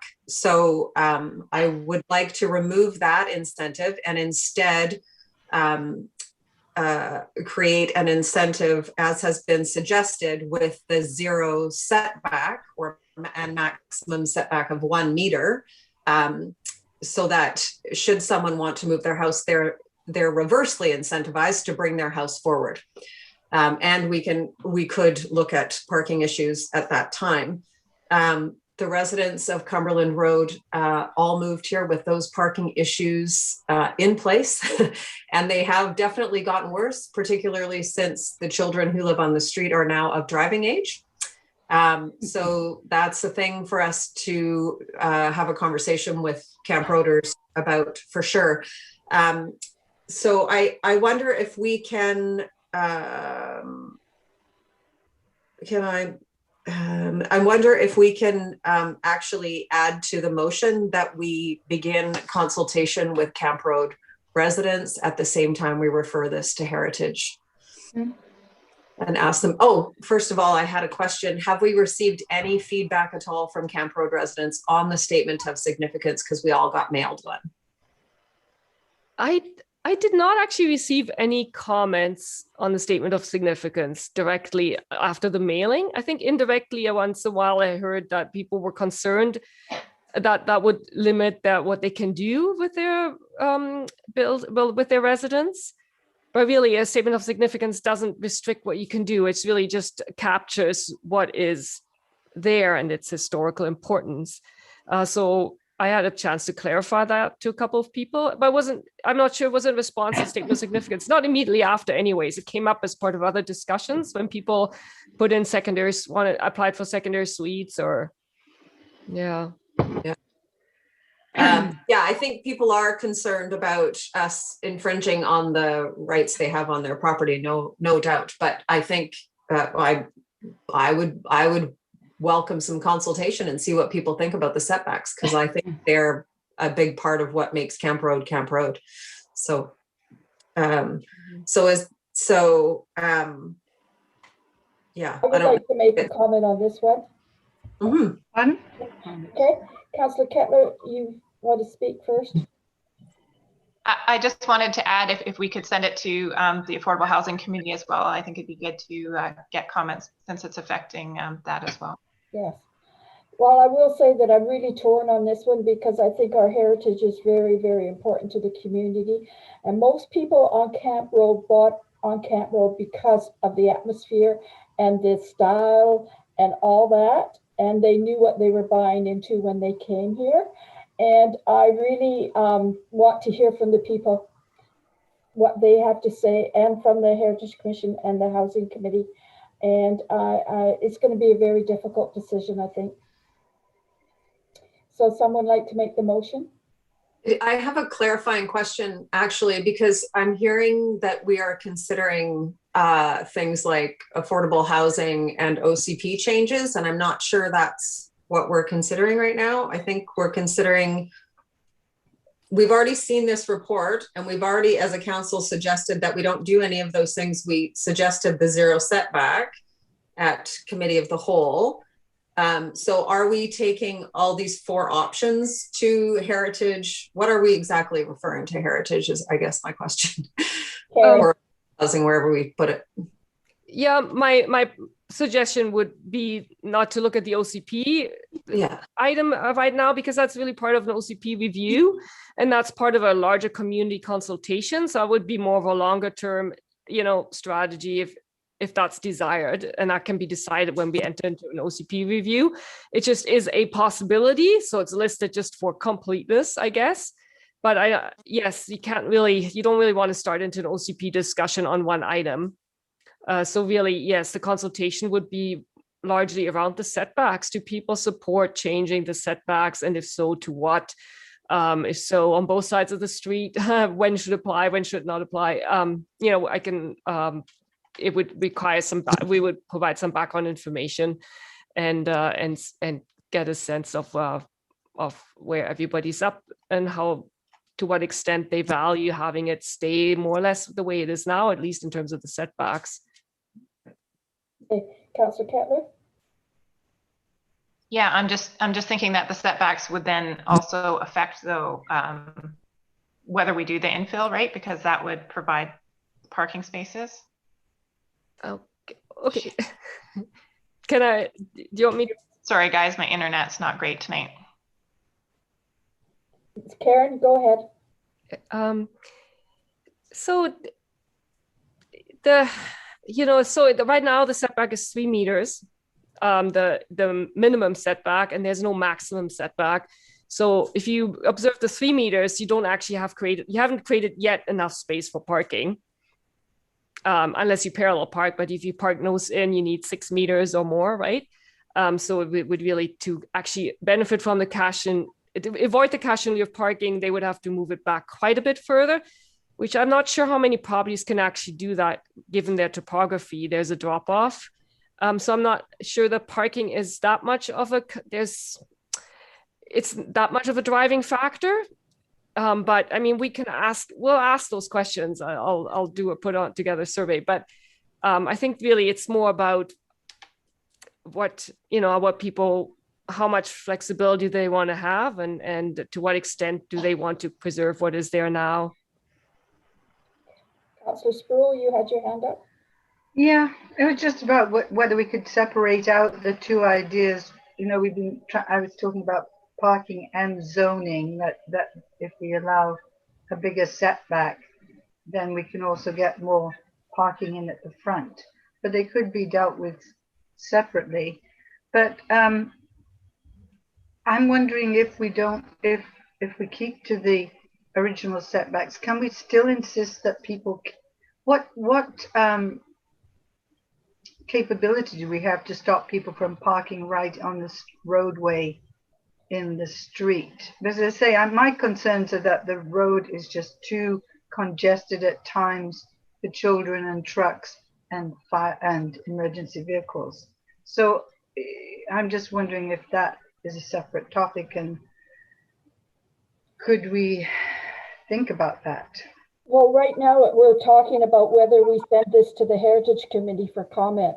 There's going to be a lot of discussion, and I think we all want to hear from the people, the residents, and the people, what they feel. But I think we need to address this and either send it to the Heritage Committee for comment. That's what's on the agenda. Yes, Clayton?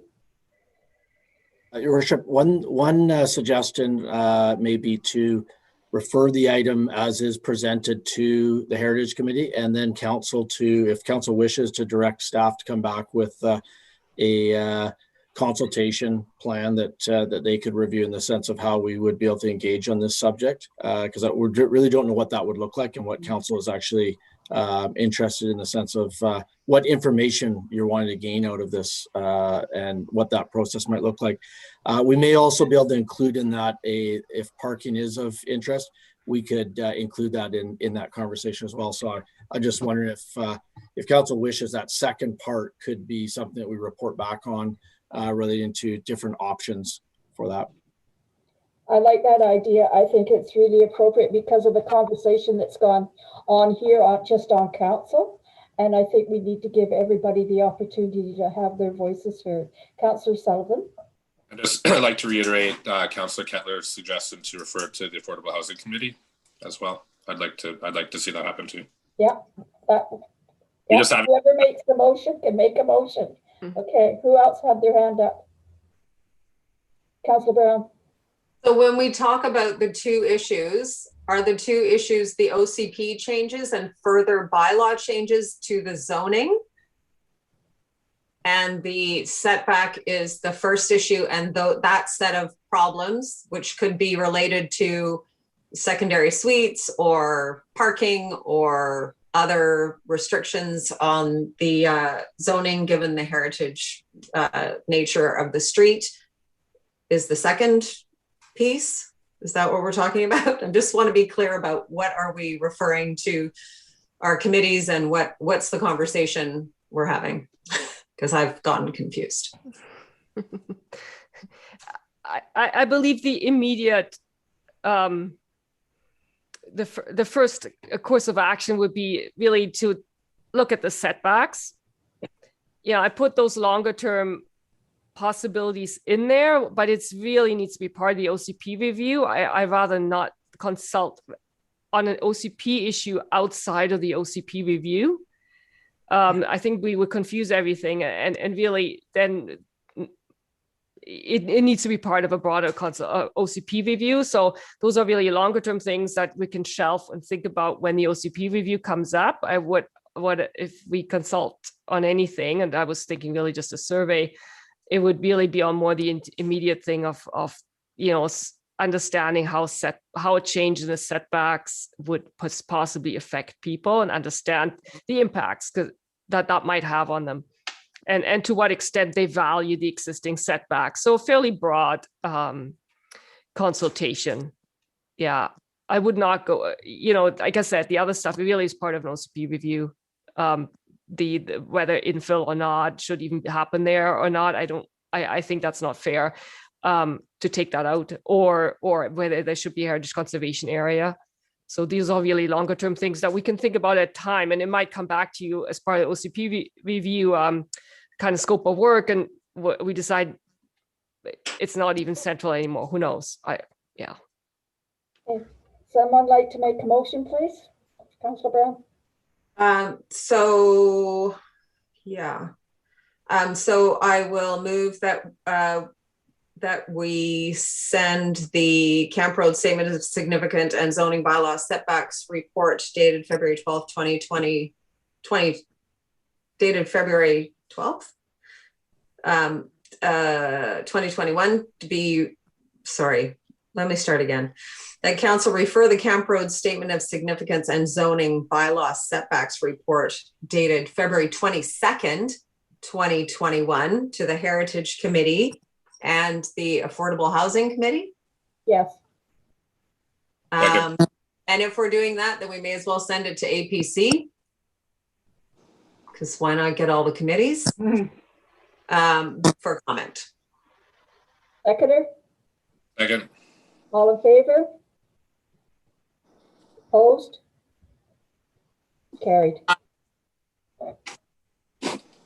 Next, that council received the 2020 Community Grant Program Grant Cumberland Business Association report. Move receipt. Second. All in favor? Carried.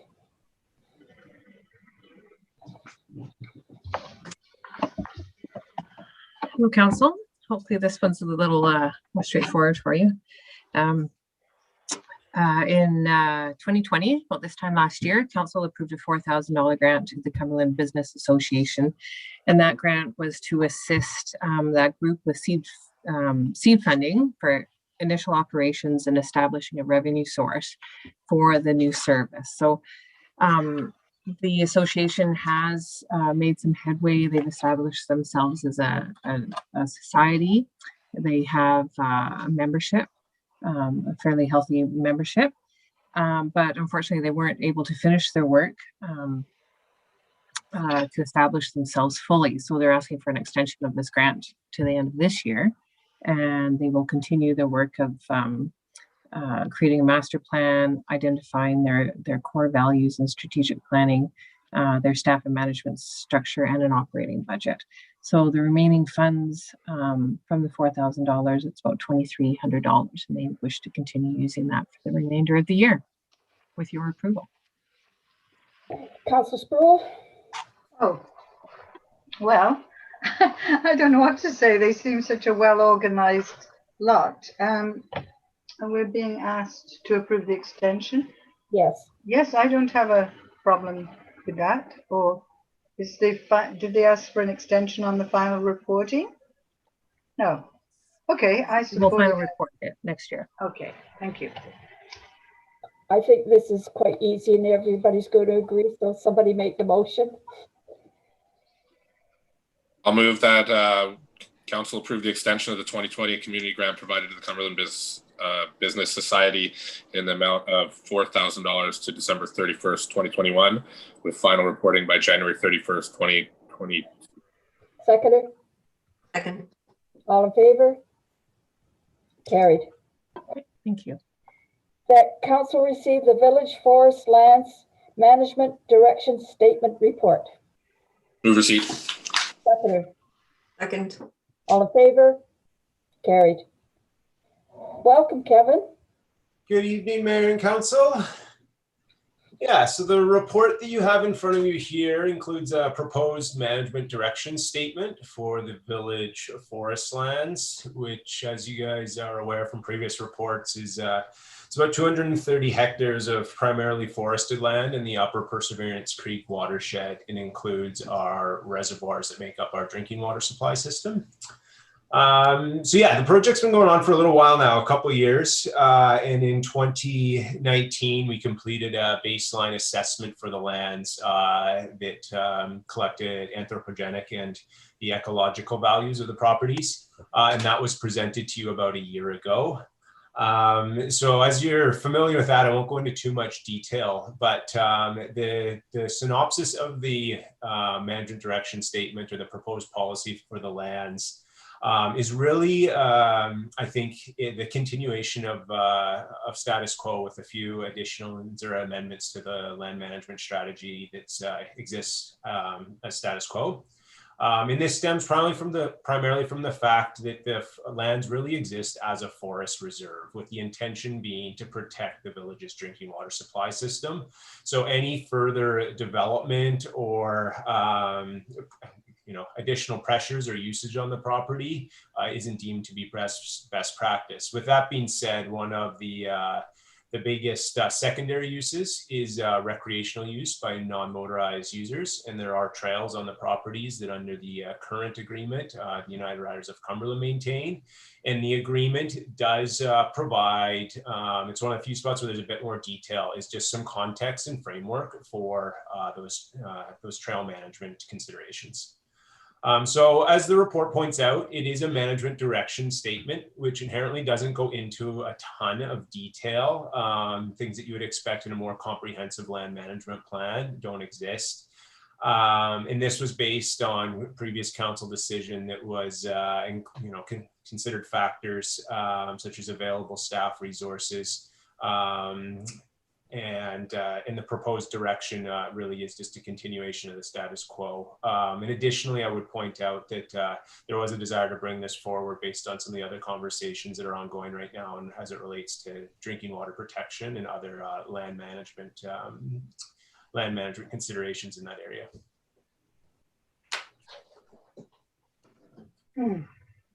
So you're open to questions, are you, Kevin?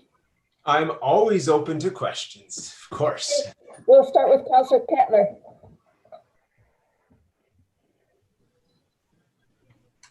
Yeah, I hope my internet holds out. Sorry for the disruption earlier. Thank you for bringing this forward, Kevin. I was going to ask, so does this meet our requirement that the regional district had put forward with their funding toward perseverance, toward having a land management plan? No, it's actually, well, I won't say unrelated, because the properties do connect, but this is for the lands that aren't designated park and haven't been made up of any of the Cumberland Community Forest Society led acquisitions. So these lands were actually came under village ownership primarily in the early 1950s, and then again in 1997 through a land swap with a private forest company to enable the expansion of Allen Lake. So related only through adjacency, but it is not a Cumberland Community Forest Park plan, which is another project which we hope to get underway later this year, and will speak to a whole suite of other issues that relate to managing a park close to town with a conservation covenant on title. Yeah. Councillor Spruill? Well, I'm pleased to see that we do have an outline of a plan here. We have something to work on, and we have. The question is, what kind of budget do we have to go forward? Will it take a whole new budgeting process to continue or to go deeper into this plan? Yeah, my suggestion there is there's no imminent, threats, risks to development of these lands, and it would be at council's discretion to determine whether it's a priority to dive into a deeper land management plan for these properties. And that may be a good conversation to have, say, in a strategic plan when other priorities can be considered. In terms of a budget requirement for that, I think we have a lot of the pieces in place, including that baseline inventory to further that work. And then subject to, an evaluation of those additional risks and needs and other priorities for the village, either consulting services or a discussion for available in-house resources, a broader or more comprehensive land management strategy could be obtained. Thank you. Councillor Brown? Thanks, Mayor. Thank you so much, Kevin, for bringing this forward. I have questions. The first is, I'm not exactly sure of the trail density in this area. And so I know when we talked about this area before and its fragile ecosystems, I think in the report it says 89% of the ecological communities found on the lands are considered at risk, and some are actually red listed. And given that there is so much other land adjacent to it that is of much lower ecological value because it's been clear cut, that we might want to limit trail development on those lands. Is that, and I don't see that anywhere in here. So is there an opportunity to minimize adding trails in that area, or at least for those, for that trail development? I know staff works with trail builders around that, but I would like to be able to at least look at any new potential trails in those areas, given the ecological sensitivity. So that's my first question. Yeah, so the approach that this was taken, that's what I mentioned, there was a bit of a deeper dive on trails, because I guess you could say in terms of threats or risks, it's probably the most likelihood of further development and existing use by the public. And so the approach that was taken with this was, we recognize that the property boundaries here don't necessarily mean that's where those areas of high ecological value end. Those also exist on adjacent properties. And so the risk of trail planning, if we were to remove any future trails from these lands, wouldn't necessarily take away the risk to the landscape in that regard. So what we tried to do is, what are those ecological sensitivities? What are those specific higher risk attributes on the landscape, and create a framework for managing trails so that those risks would be reduced in terms of the way existing trails are managed and future trail development. Now, if we look at Appendix B, environmental stewardship best practices for trails, there is a column that speaks to avoidance measures and mitigation measures that provide some very specific criteria on what would constitute, appropriate new trail development or prioritize existing trail maintenance. So this is conversations that I've had with UROC for a couple of years now, and they've actually begun modifying their approach to how the trails are managed based on some of these values and the attributes outlined in this chart. So does that speak to that? It does, and it leads me to another question, which is the trail standard mentioned in the management statement is Whistler standards, not the appendix, the standards listed in the appendix. So can we change that to not be Whistler standards, to be the higher, or how do we manage that? If we're not asking for it if we're not saying that we're using those higher standards in the management statement, we're saying we're using Whistler standards, which I believe are not as stringent. So do we map out areas that need specific? That seems complicated to me, to try and manage them in different ways in different pieces of the property, if you know what I mean. Mm-hmm. Yeah, Action 4 does acknowledge the trail planning, new construction and maintenance best practices. That's for trail planning and new trail development proposals. I see it may be a technical error on my part to not have that considered in action number 3 as well. But that's certainly the intent, is that, and I mean, the Whistler Trail Standards are, you can almost view them as a risk management criteria for public safety, as that in additional to the environmental screening. And then this additional document that we developed with the help of a registered professional biologist was intended to really flesh out on the local landscape what those attributes in the on the landscape that we want to manage for. Okay, and going back to your comment about the adjacent lands also having ecological value, so we can work on that, but I think what we can also work on, what we have control over, is the lands that we own. So I appreciate that we're using those higher criteria, but I would still suggest that we might want to, and I don't know because I haven't been out there, I don't get up that high very often, to look at how many trails are there and have some kind of baseline for how many more trails we're going to allow, how much are we going to allow in that area. So I would like to see that. And then as a follow-up to that, we also allow these, and I don't know which events go through that area, but we do allow major events to happen in that area, as I understand from the management plan, which attract hundreds of riders or runners.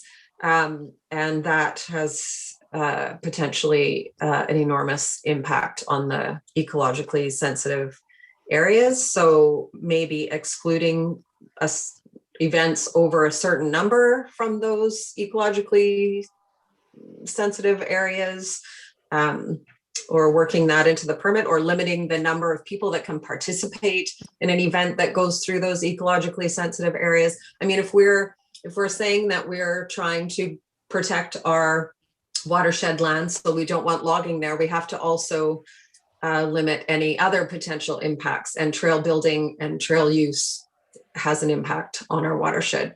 Not as bad an impact, obviously, as logging, but it does have an impact, particularly under certain types of weather. And I'm not sure whether or not the permitting system deals with that scenario. Yeah. So I don't know if you have anything to say. Do you have a comment that, Kevin, or can I go on to the next person, Councillor? Yeah, well, I guess I would just respond to the events, and actually they're almost a little bit easier to manage in the fact that there's an organization who has I guess is accountable for the actions of the participants. And so, if there are issues related to erosion because of the environmental conditions on the day of event, then you can actually follow up. It's the unmanaged, it's the day-to-day use that is more challenging.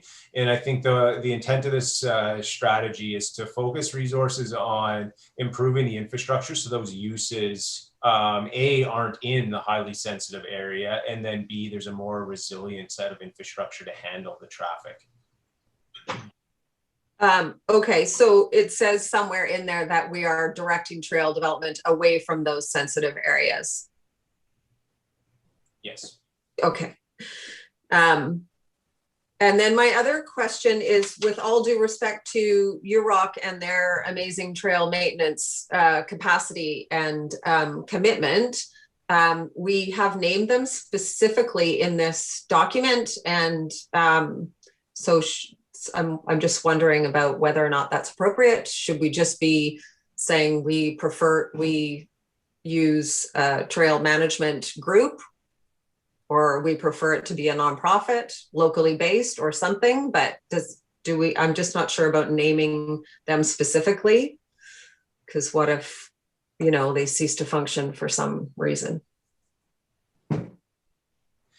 Yeah, good question. I believe the way that that UROC is I guess acknowledged, or their role in the report is the village currently has an agreement that we're part of the license agreement of which or of whereby UROC has trail management responsibilities.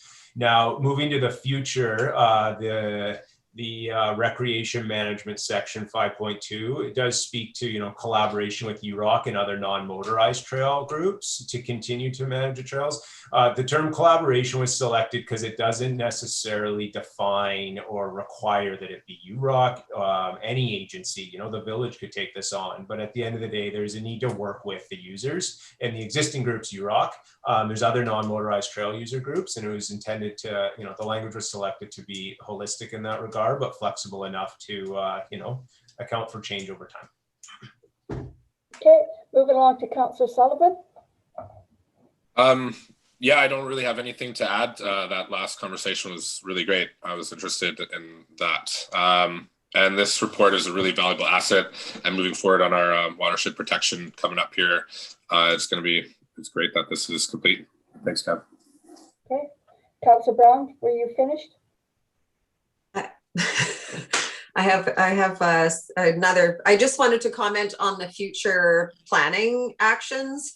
I totally agree that we need to change the zoning, look at changing the zoning to probably some of it watershed protection and some of it park or something with different parameters, and that having a covenant on the watershed area is probably a good idea given our watershed protection bent.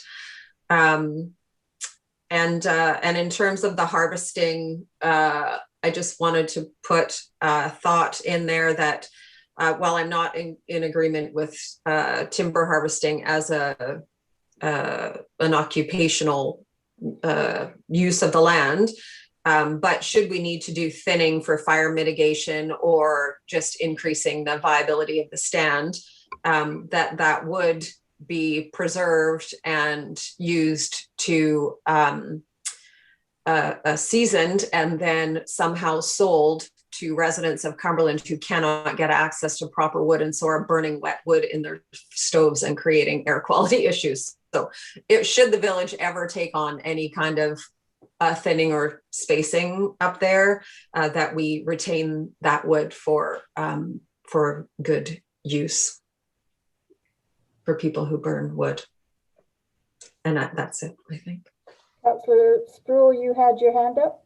Yes, I just want to say further to, am I on? Yeah, further to that, I think that at some future point when we have a little bit more time, I'd like to talk about a managed forest. I'd always seen Cumberland as having a working forest where we did sustainable logging, collected medicinal plants, like a whole industry around there. And that's because this is land belonging directly to the village of Cumberland. I'd always hoped to that. So that's where Councillor Brown's ideas are coming. That would be the end. So anyway, I think it merits a big discussion, and my goal one day is to see us manage the forests in a positive way. Okay. Someone like to make the motion?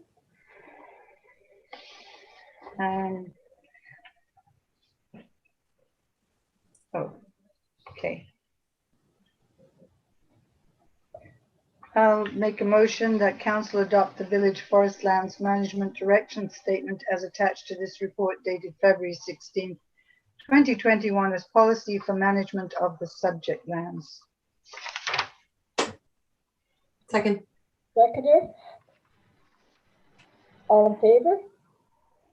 Opposed? None? Carried. Thank you. Thank you very much, Kevin.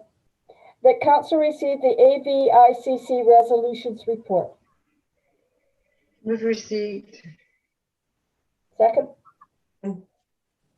All in favor? Carried. Hello again, Council.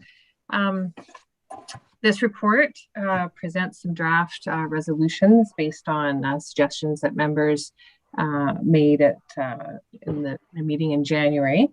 There were 4 suggestions for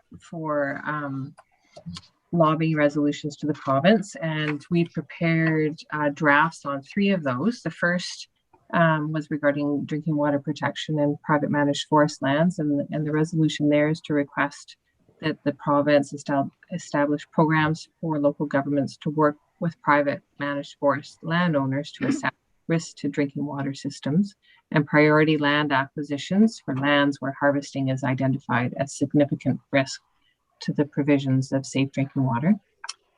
The second one was regarding farmers markets as essential services, and that request was that the province take the necessary steps to ensure farmers markets are identified as an essential service during all provincial and local states of emergency. And the third topic was regarding clean and renewable energy regulatory framework. And that resolution as drafted is that the province explore changes to the regulatory framework to support communities in partnering with BC Hydro to provide safe, reliable, clean energy and to generate revenue sources to support local economies. So I had help with other staff members on these resolutions, and we're presenting them for council to consider if we captured what members were looking for at AVICC to take to the following UBCM, and happy to have any feedback or adjustments to those resolutions. The fourth topic before I go was a request on heritage protection tools, and I had a discussion with the senior planner there, and we really looked at all the work that Cumberland's done on heritage tools and the grants that Cumberland has received over the past few years to help with those processes. And we thought that it really needed some more looking into before to identify exactly where some more support was needed from the province on those programs. So if council would like staff to continue to look into that, perhaps at the UBCM ministers meeting in September might be a chance to really talk to the minister and discuss some more funding support for heritage. Thank you very much, members of council. I know most of you put something forward, so anybody want to take and comment on the one that they were working on with staff? Councillor Kepler?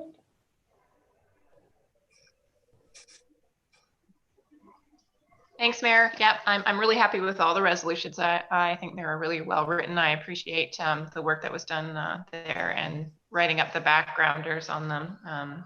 Really well done. So thanks to staff. Yeah, I helped work on along with Kaylin, the clean and renewable energy framework.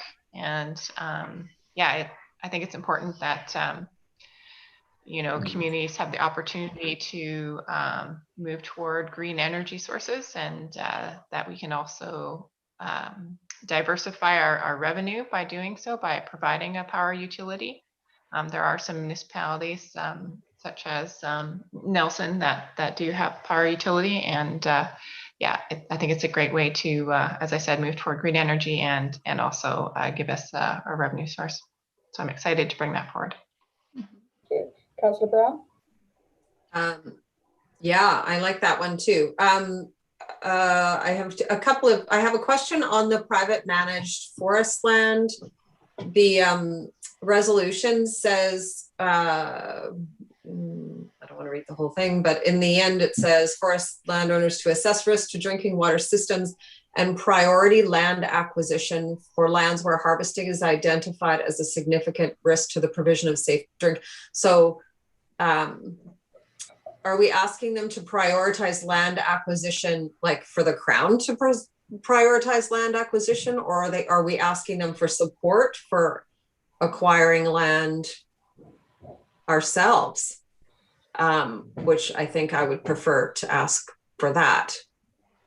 So I wonder if we can say risk to drinking water, such as assist, I don't know, municipalities in acquiring land?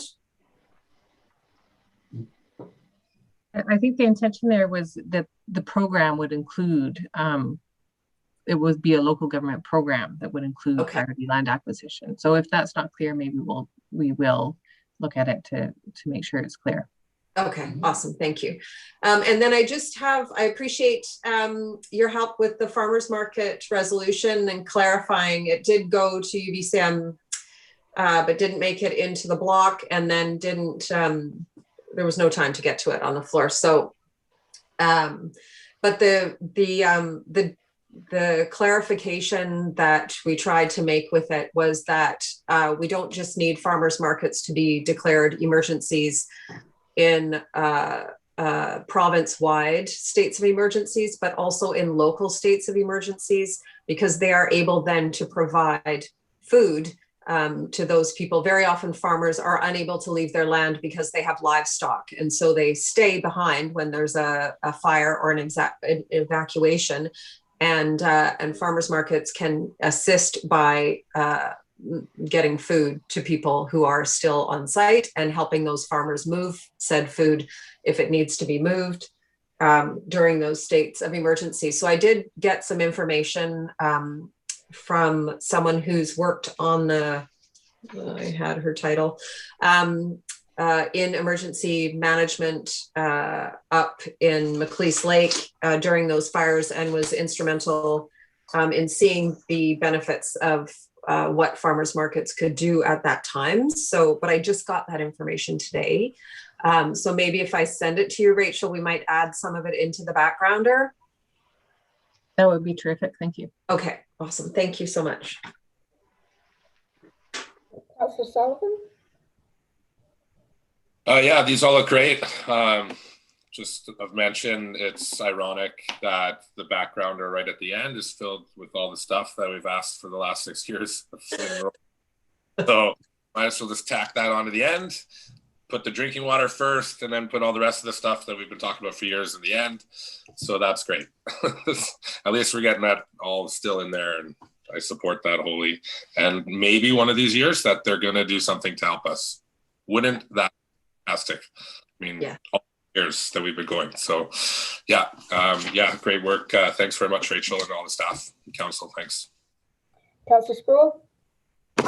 Oh, I'm pretty happy about them. We've discussed various ones of these over the years, particularly the safe drinking water supply. It comes up over and over again at AVICC, at UBCM.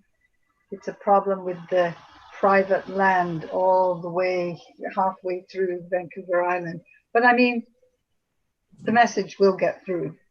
And if there's enough people, there always seems to be quite a lot of municipalities that are affected by this, the same as us. So I hope one day we'll not have to worry about our drinking water supply. Yes, and I want to echo the rest of council's support. A very well done job for all staff that worked on this. It's always a pleasure to read them. It keeps us looking good as a council. Thank you very much, Rachel. So if someone would like to make the motion?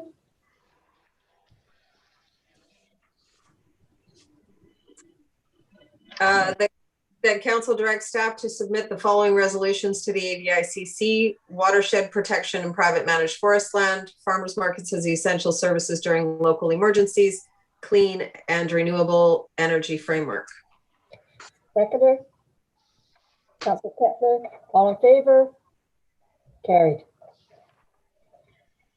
Next, recommend that council receive the FCM Asset Management Grant Program for municipalities. Move receipt. Second. All in favor? Carried. Okay, Your Worship. So what the report before council, as council is aware, we have asset management as a priority which staff are working through. So in 2021, we have a number of activities related to that, specifically policy development and some education and training. So just in late January, FCM did announce that they reopened their asset management grant program for municipalities.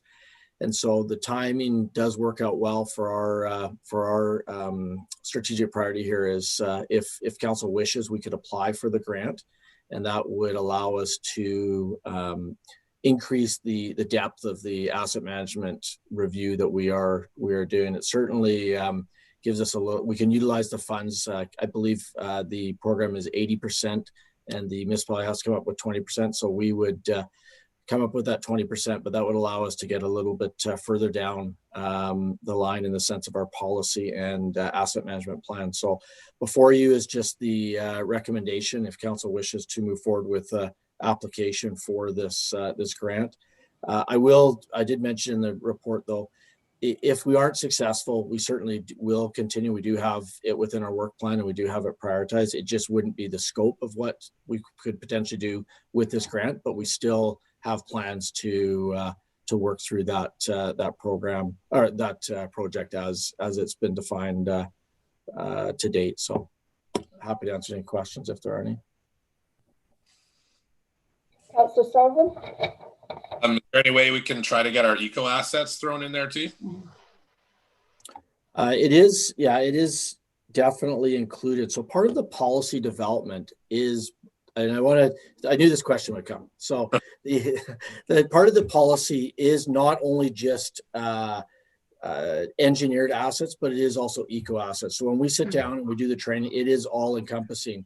And so we will talk about those specific and those details during that policy development for sure. Yep. Anyone else? Councillor Brown? I'm just really grateful that this grant came about and that staff is willing to do this work. I think council's been asking for natural asset management consistently for some time and trying to get that moving. So I very much appreciate the intention behind this, and I'm happy to see it moving forward. Councillor Sproul? Yes, ditto. It's great. Good sign. Councillor Kettler? Councillor Kettler? Oh, she broke down. I think her internet not today. No. So she might not be there. And now there she is. There you are. Yeah, I'm happy that this came forward and that we can take advantage of this grant and cross a strategic priority off our list. I agree with you. It would be nice to see it done. And I always like to see the grant applications going in. They take a lot of work on behalf of staff to do, but they're well worth it. So someone like to make the motion? It is quite lengthy.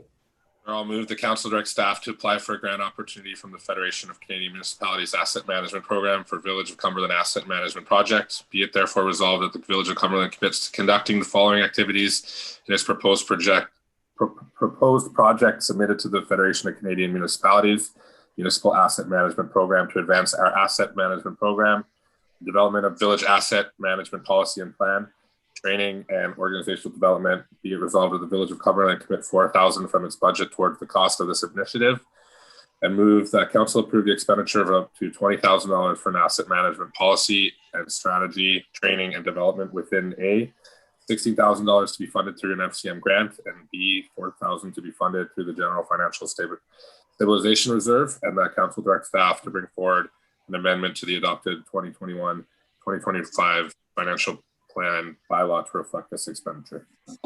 Well done. Second. All in favor? Carried. Next, that council receive the water, sewer, storm water service frontage tax bylaw amendments report. Move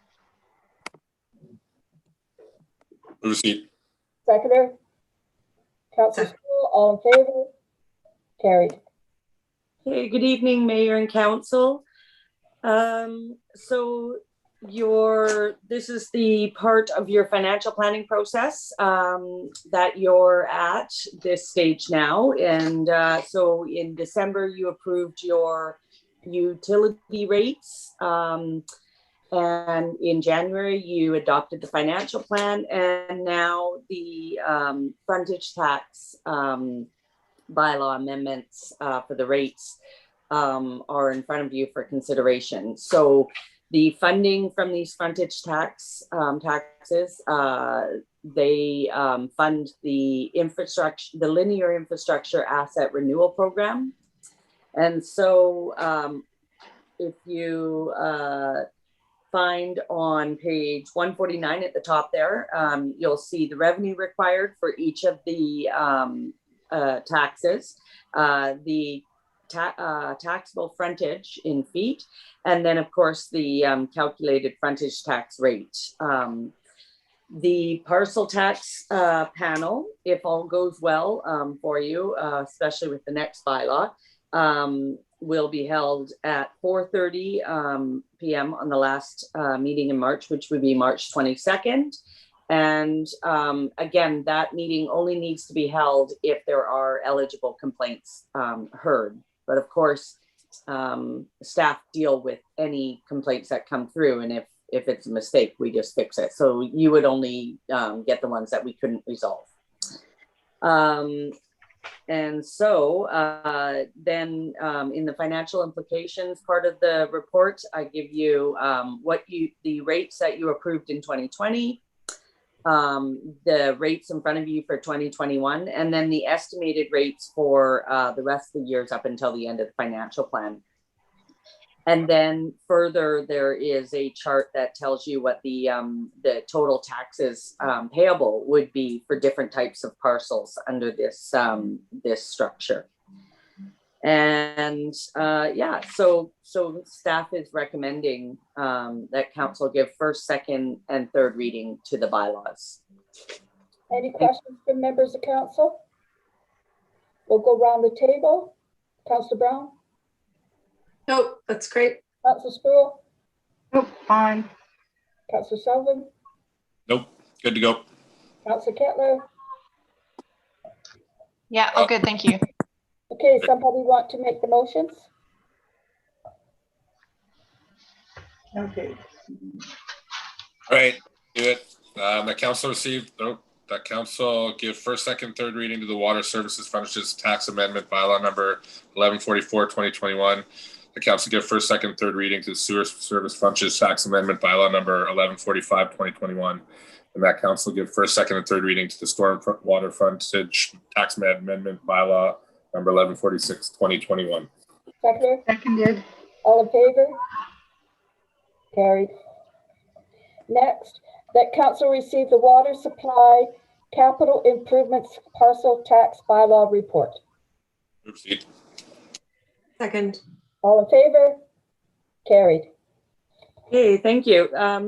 So this parcel tax is it started way back when we applied for a grant and received one for just under $5 million for our water supply projects. We went through an alternative approval process that was successful for the borrowing of the rest of the project. We moved on with the project. Then we recently just went to long-term debt for the water supply borrowing.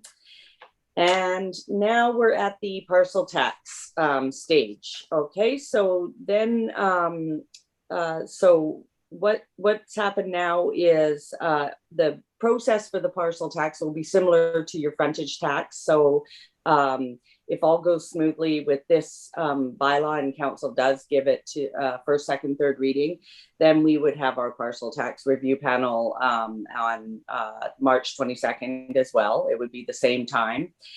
We also, when we establish a new bylaw, a new frontage tax or parcel tax, we have to send notifications out to all property owners that will be subject to the tax. And that's because we're establishing a new tax. With the frontage taxes that are annual, it's just new parcels within the village that get the notification.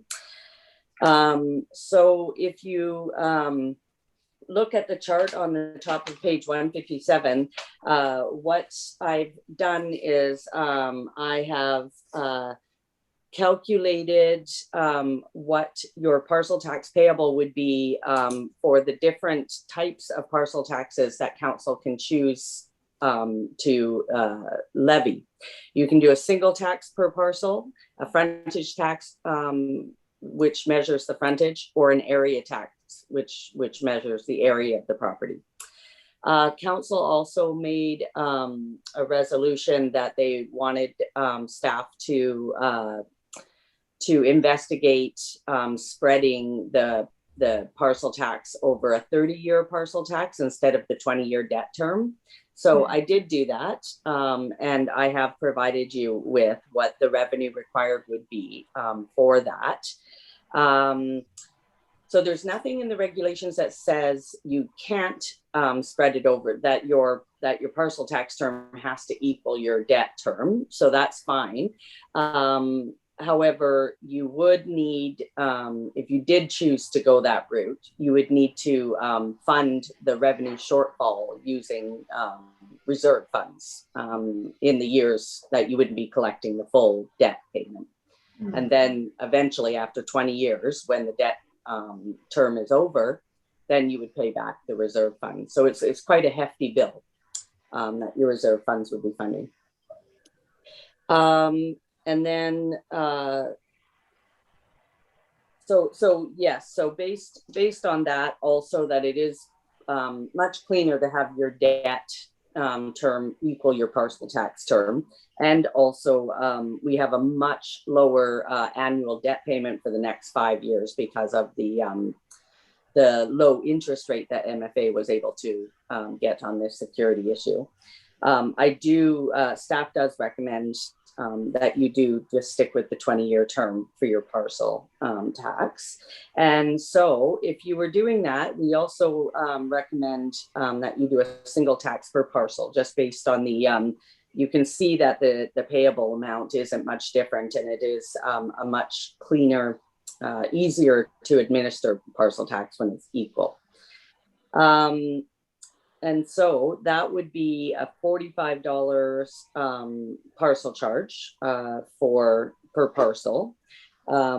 However, it's just really important that in 5 years, when we go to refinance the debt, that payment I would expect it to go right back up to $110,000 or more, depending on what the interest rate is, because it's so low right now, but it's definitely going to make its way back up to a normal interest rate. And so that would then increase your parcel tax to $60 per parcel at that point. Then the flip side of that is that council could decide if they wanted to do the other way and up your parcel tax now, and then put that in the excess funds in a reserve, and then draw down what you would need to charge for parcel tax in 5 years when the rate goes up.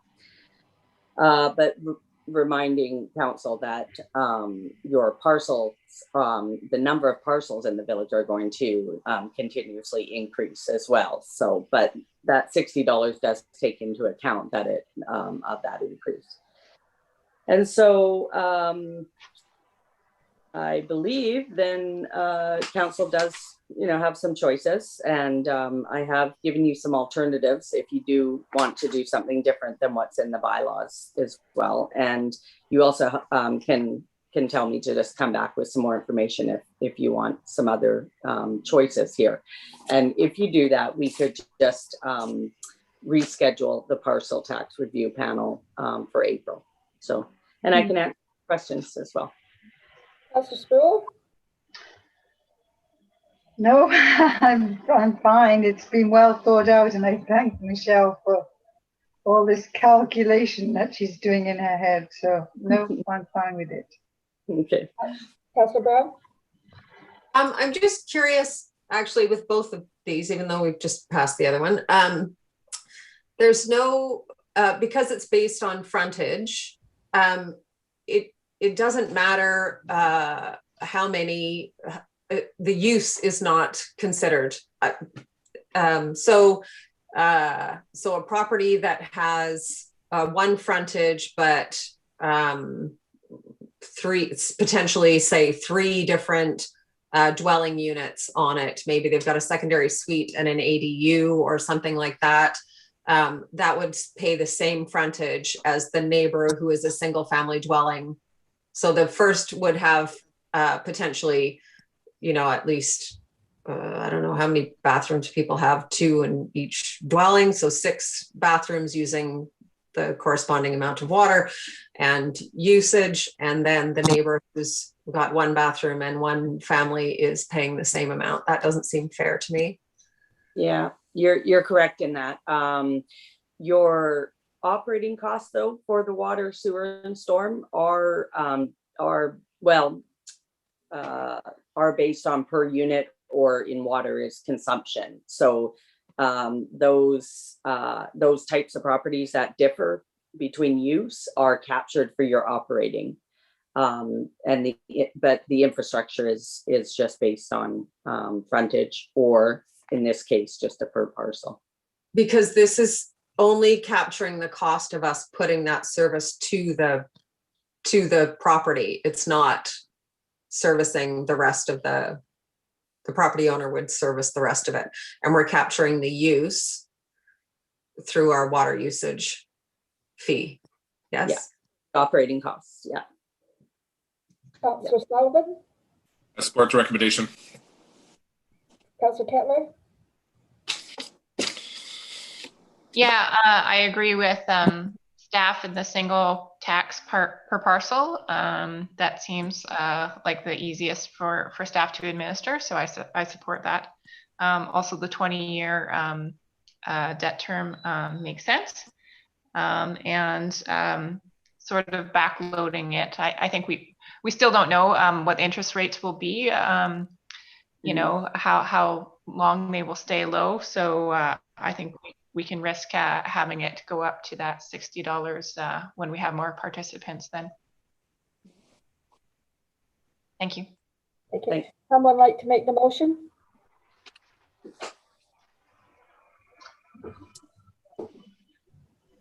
The council give first, second, and third reading to the parcel supply capital improvements parcel. Did I say that right? The water supply capital improvements parcel tax bylaw number 1147/2021. Seconder? Second. All in favor? Anytime. Thank you. Notice, motions, and announcements. Village Hall, March 1st at 10 a.m. Attend by phone or by video by registering in advance to info@cumberland.ca or to 250-336-2291. Heritage Committee, March 1st at 5 p.m. Public hearing, March 2nd at 7 p.m. for amendments to the zoning bylaw. Attend by phone or by video by registering in advance to planning@cumberland.ca or to 250-336-2291. Now we're open to question period. And just to remind the public, they can ask any question that was on the agenda, pertaining to the agenda. And please send your questions by email to info@cumberland.ca using subject line question period. And we'll wait a few minutes for that to happen. Yes, Councillor Kettler? Yeah, I was just confirming that Village Hall on March was at 10 a.m. in the morning. That's Yes. the first time we've had a morning Village Hall. So just Yes. wanted to highlight that and make sure that people knew that was different than what we usually do. And the reason for it is because we think that seniors might attend. And this is part of recognizing that they can attend early in the morning. Is that going to be at the CRI as well as last time? No, it says by phone or video. Oh, sorry. Okay. Yes, Councillor Brown? I just want to let council know that I am unable to attend the public hearing, but I did talk to our CAO and I can view the video, the recording afterwards to get any comments and input, but I was double booked. Okay, fine. Yes, and do we have any questions from the public? Mayor Baird, we had one question that was sent in earlier, and I think it did come up during Yes, it did. the forest managed land Yes. discussion. Yeah. Yeah. So. And but just in case, do you want to read the question so people know what the question was? Sure. Yeah. So the comment is the forest management plan references agreement with UROC. If the plan becomes policy, would it not be better to refer to contracts in a more general way in case the village stops having UROC as its contractor? And Kevin did address that. Yes. Do you want to address it again, or are you fine with it? I would leave that to you, Your Worship. If you would like me to provide a similar response to last time, I would be happy to do so. I think it would be appropriate as it came from an email. Yeah, it's not turning into a policy. It's a management plan, and so I think that also makes a difference. No, Kevin, would you like to comment? Yeah, I think the question refers to something that like I mentioned, addressed earlier, in the fact that yes, UROC is acknowledged as a current agreement holder with the village for managing all those lands, but the way that the plan has been drafted, the intent is to allow for flexibility over time, so that the village may not have a contract with UROC. So I think the question is, does the plan have that level of flexibility? And the answer is yes, that's the intention, that the village maintain control over how those trails are managed, and whether that's through contract agreement with any organization, UROC or other, the intention of the plan is it allows for that. Okay. Is that it, Rachel? Yep. No more questions have come in. Okay. Well, thank you very much, everybody from council. And a lot of motions, a lot of long motions tonight. That's unusual. Usually they're quite short. Anyway, thank you very much. And a motion to adjourn. So moved. All in favor? Carried. Thank you. Thank you. Bye-bye.